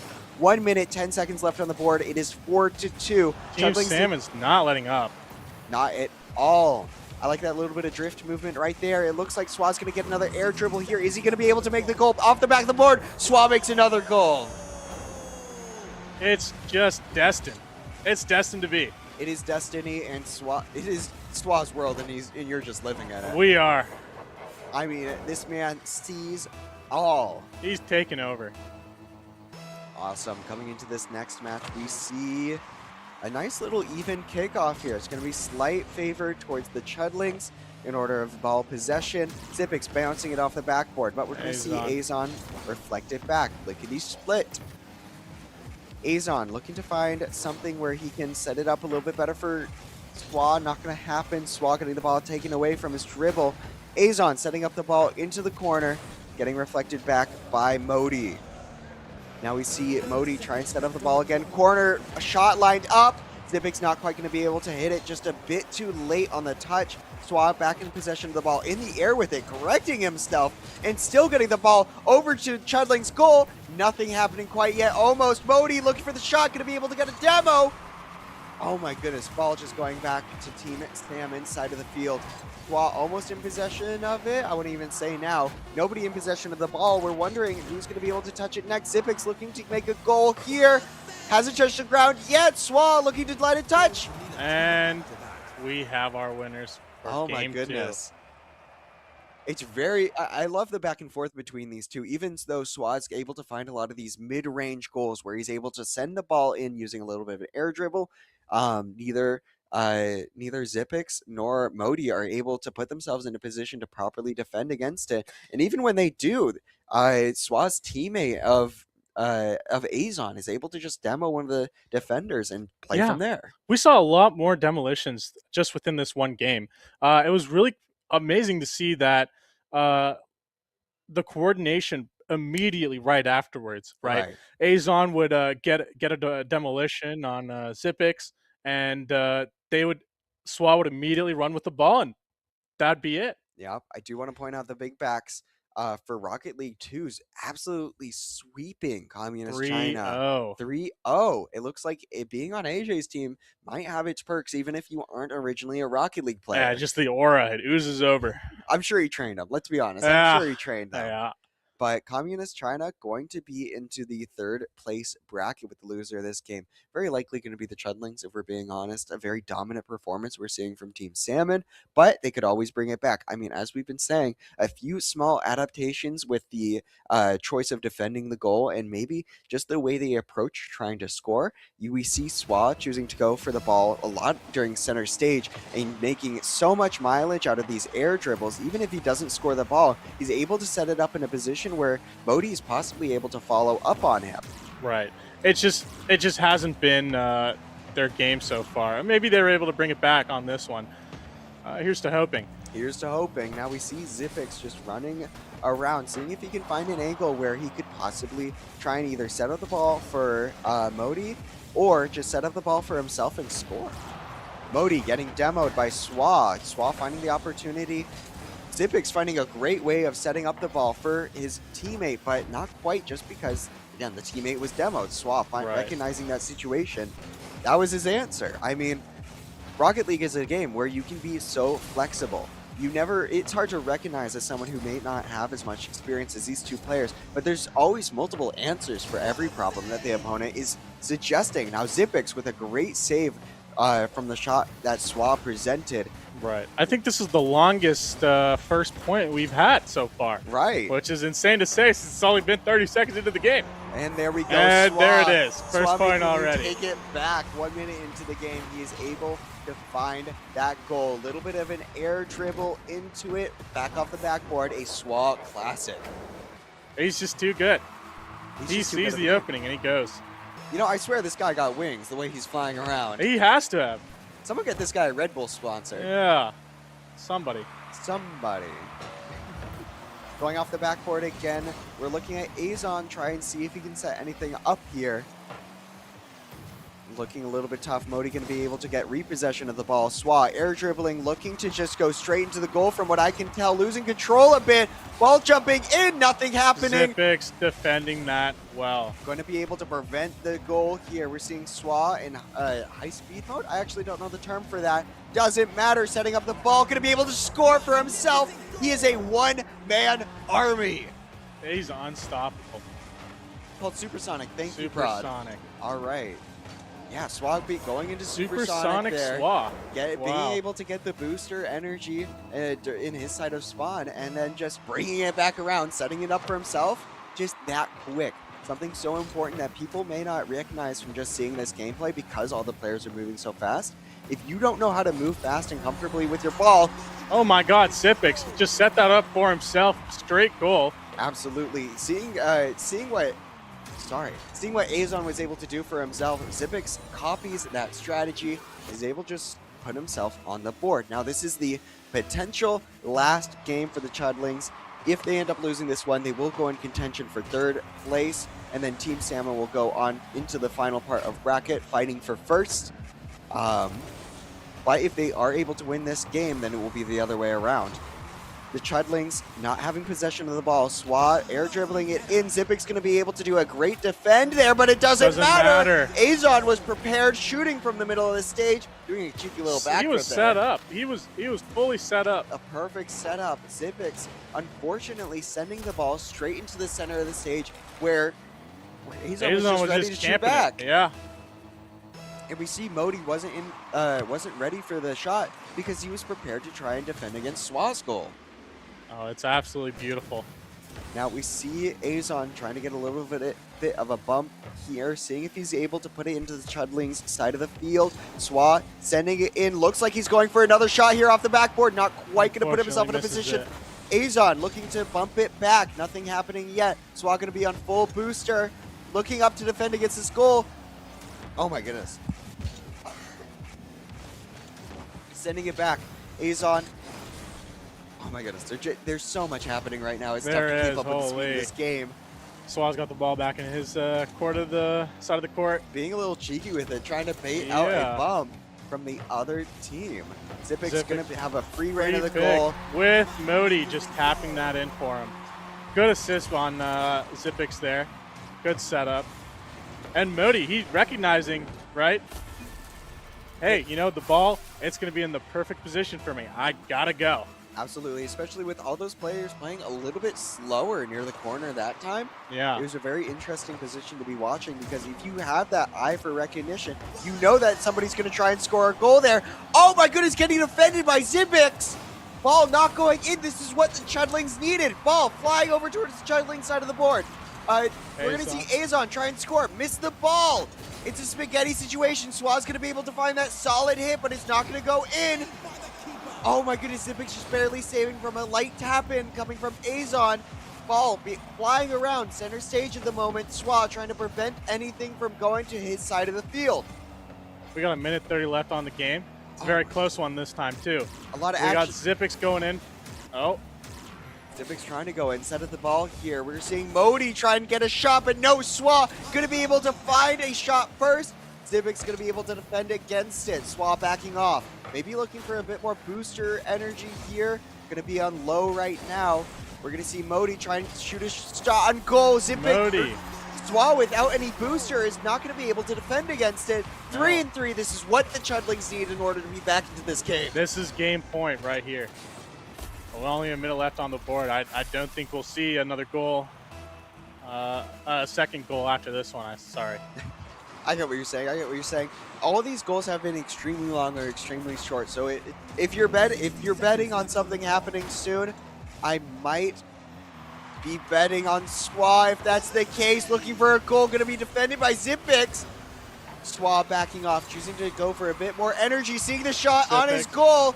Nothing happening quite yet because it hits the side rim. Swat just trying to watch what's happening. He's setting it up. He's going for an aerial touch. Great recognition there. Missed the bump. Azon, unfortunately, cannot. Modi going in. Oh, we're seeing Modi, and he gets the goal! And he gets the goal! This is the first time the Chudlings have been up on Team Salmon. Game point for Team Salmon right now. The Chudlings with 30 seconds left to hold on to this lead. Will they be able to do it? I don't know. We'll have to see. Going into possibly the last goal of the game. Oh my goodness, a free shot from Team Modi. What's going on here? What the heck was that? Neither Team Salmon choosing to go for the ball there. Both going for high boosters, and that allows for Modi to just take the shot and take the point. Right, you cannot leave your goal uncontested like that. An elementary mistake, but sometimes you've got to recognize when that happens. Good communication from between both players is key to this game. Swat going in. Bouncing off the top of the rim, something Swat has struggled with very recently during a lot of his shots onto the goal here. Modi choosing to play a little bit back, looking for his shot here. Swat setting up the ball for himself. Not going to be able to make a goal. Saved by Modi. sent in Call. by Azon. Good stuff, Azon. What a goal. Oh my goodness, these guys love car soccer. They I'm loving do. it too. I'm loving it, man. This is getting exciting. This is 4-5. Chudlings still have the lead here. 5 seconds left on the board, but if Swat is able to get something started soon, potentially one of his signature air dribbles, we see Azon hitting the ball initially, just trying to set up Swat into a good position. Swat Ball going for the set goal. up. And he gets the goal. 0 seconds left on the board. This is tied up. Game point, Team Salmon. We are going into overtime on match point. Oh my goodness, what a scary position to be in. The Chudlings can still get away with this game point here. Overtime. I do have faith in them. Chudlings only need to... I don't actually know how overtime works here. Me neither. I'm not going to lie. Well, I'm sure if one of them goes into supersonic... I'm sure if they score, it's going to be a good thing. Yeah. We're seeing Zipix, unfortunately, not properly able to set up the ball for himself. And Swat scores. just scores off the bat. 14 seconds in overtime. Is that it? I think so. That's it. Okay, Wow. and that's going to be Team Salmon. With a 3-0. very exciting last game. Yeah, that game 3, I think that was worth it. I think that was worth a game 3 right there. Absolutely, That was amazing. Both teams, exceptional. That was amazing to watch. Swat slowed down a little bit. He still put up 4 points. I mean, absolutely. that was crazy. But watching Modi just time after time, getting the ball, finding that opening, and going for it, that was just amazing to see. Modi, the unspoken MVP of this match for Team Yeah. Chudlings. I mean, he was playing so far back the entire time that he wasn't properly recognized by Swa, I want to say, or Aaron, or Azon, to the point where, hey, if he's able to set himself up for a proper goal, he'll just be able to sneak it in. Right, like just an underrated player, not just going under the radar, and he used that to his advantage very well. I mean, we saw that. I want to say fifth goal, or not fifth goal, sorry. I want to say the about the ninth goal, where Modi straight off the kickoff just puts one in. Right. That was beautiful to see. But yeah, this has been winners semifinals of Rocket League 2's at Miami's Greatest Top Titles Edition. We are very excited to see you come into our next match. We should be coming into a finals match. Which, grand finals. Yeah, it's going to be exciting. It's going to be Big Backs and Team Salmon, no? I believe we're actually watching the 3s this time rather than the 2s, which, I'll be honest, if we want to, it's going to be a slaughter either way. I mean, Swa is going to have free reign over the 2s bracket. AJ is going to have free reign over the 3s bracket. I mean, I think if we want to see something exciting, I think we watched the 3s third place contention potentially, but hey, either way, it's going to be a good showing. I'm really excited. Hopefully we do get to see a little bit of AJ in finals in the 3s, but I'm not sure how this is going to go. I do want to see both varsity players play in this finals. For Swa in the 2s, and I want to see AJ on the Big Backs. I really do want to see this the team coordination of a 3s game with a varsity player in it. I think that'll be a fun match to watch. Absolutely. But my name has been Spencer Palpa McRae. Mine is Nehal Shikari Patel. And thank you for tuning in. We will be back with finals in just a moment.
Sensational goal!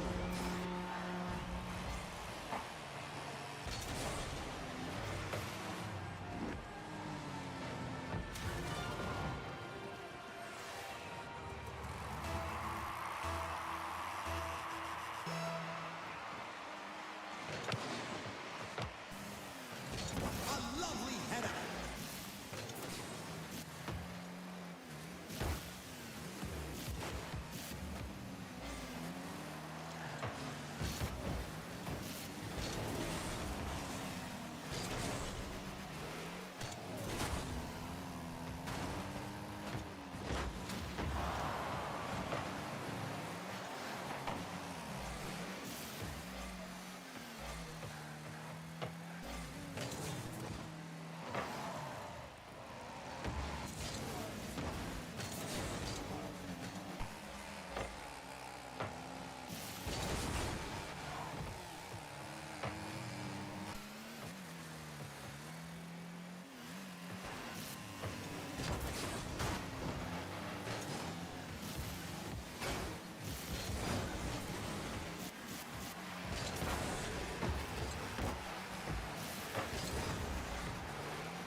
What a save!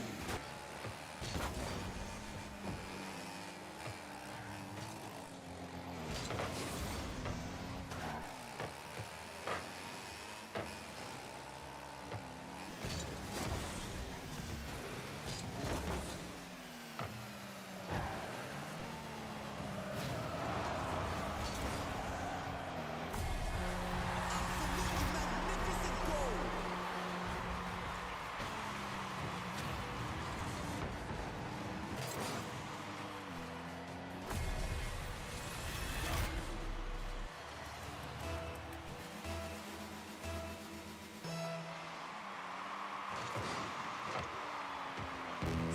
Seconds left on the clock.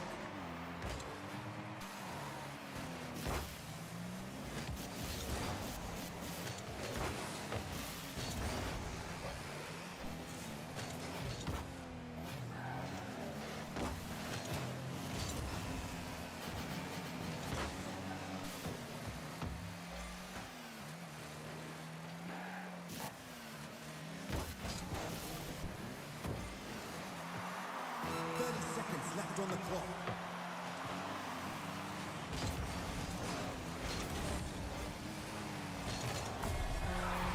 Magnificent goal!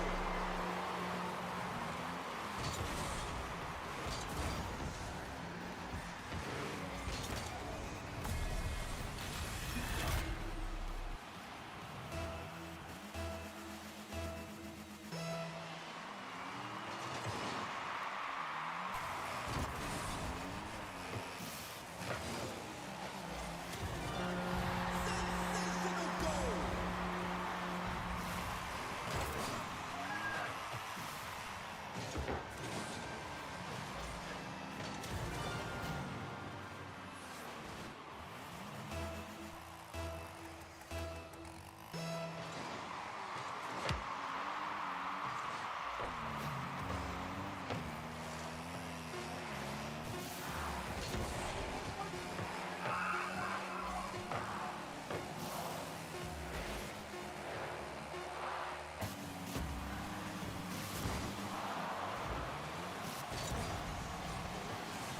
Going to need a tune-up after that.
Seconds left on the clock.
seconds left on the clock.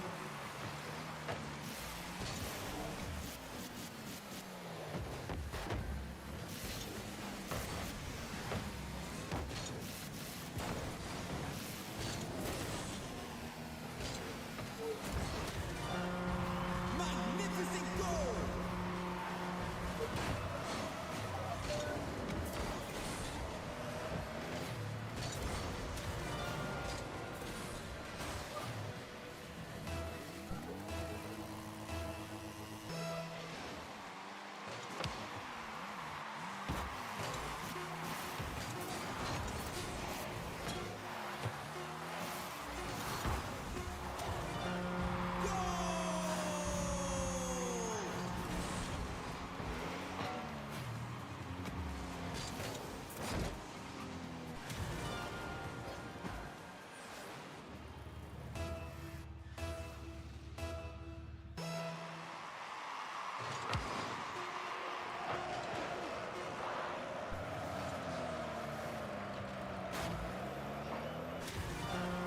Sensational goal!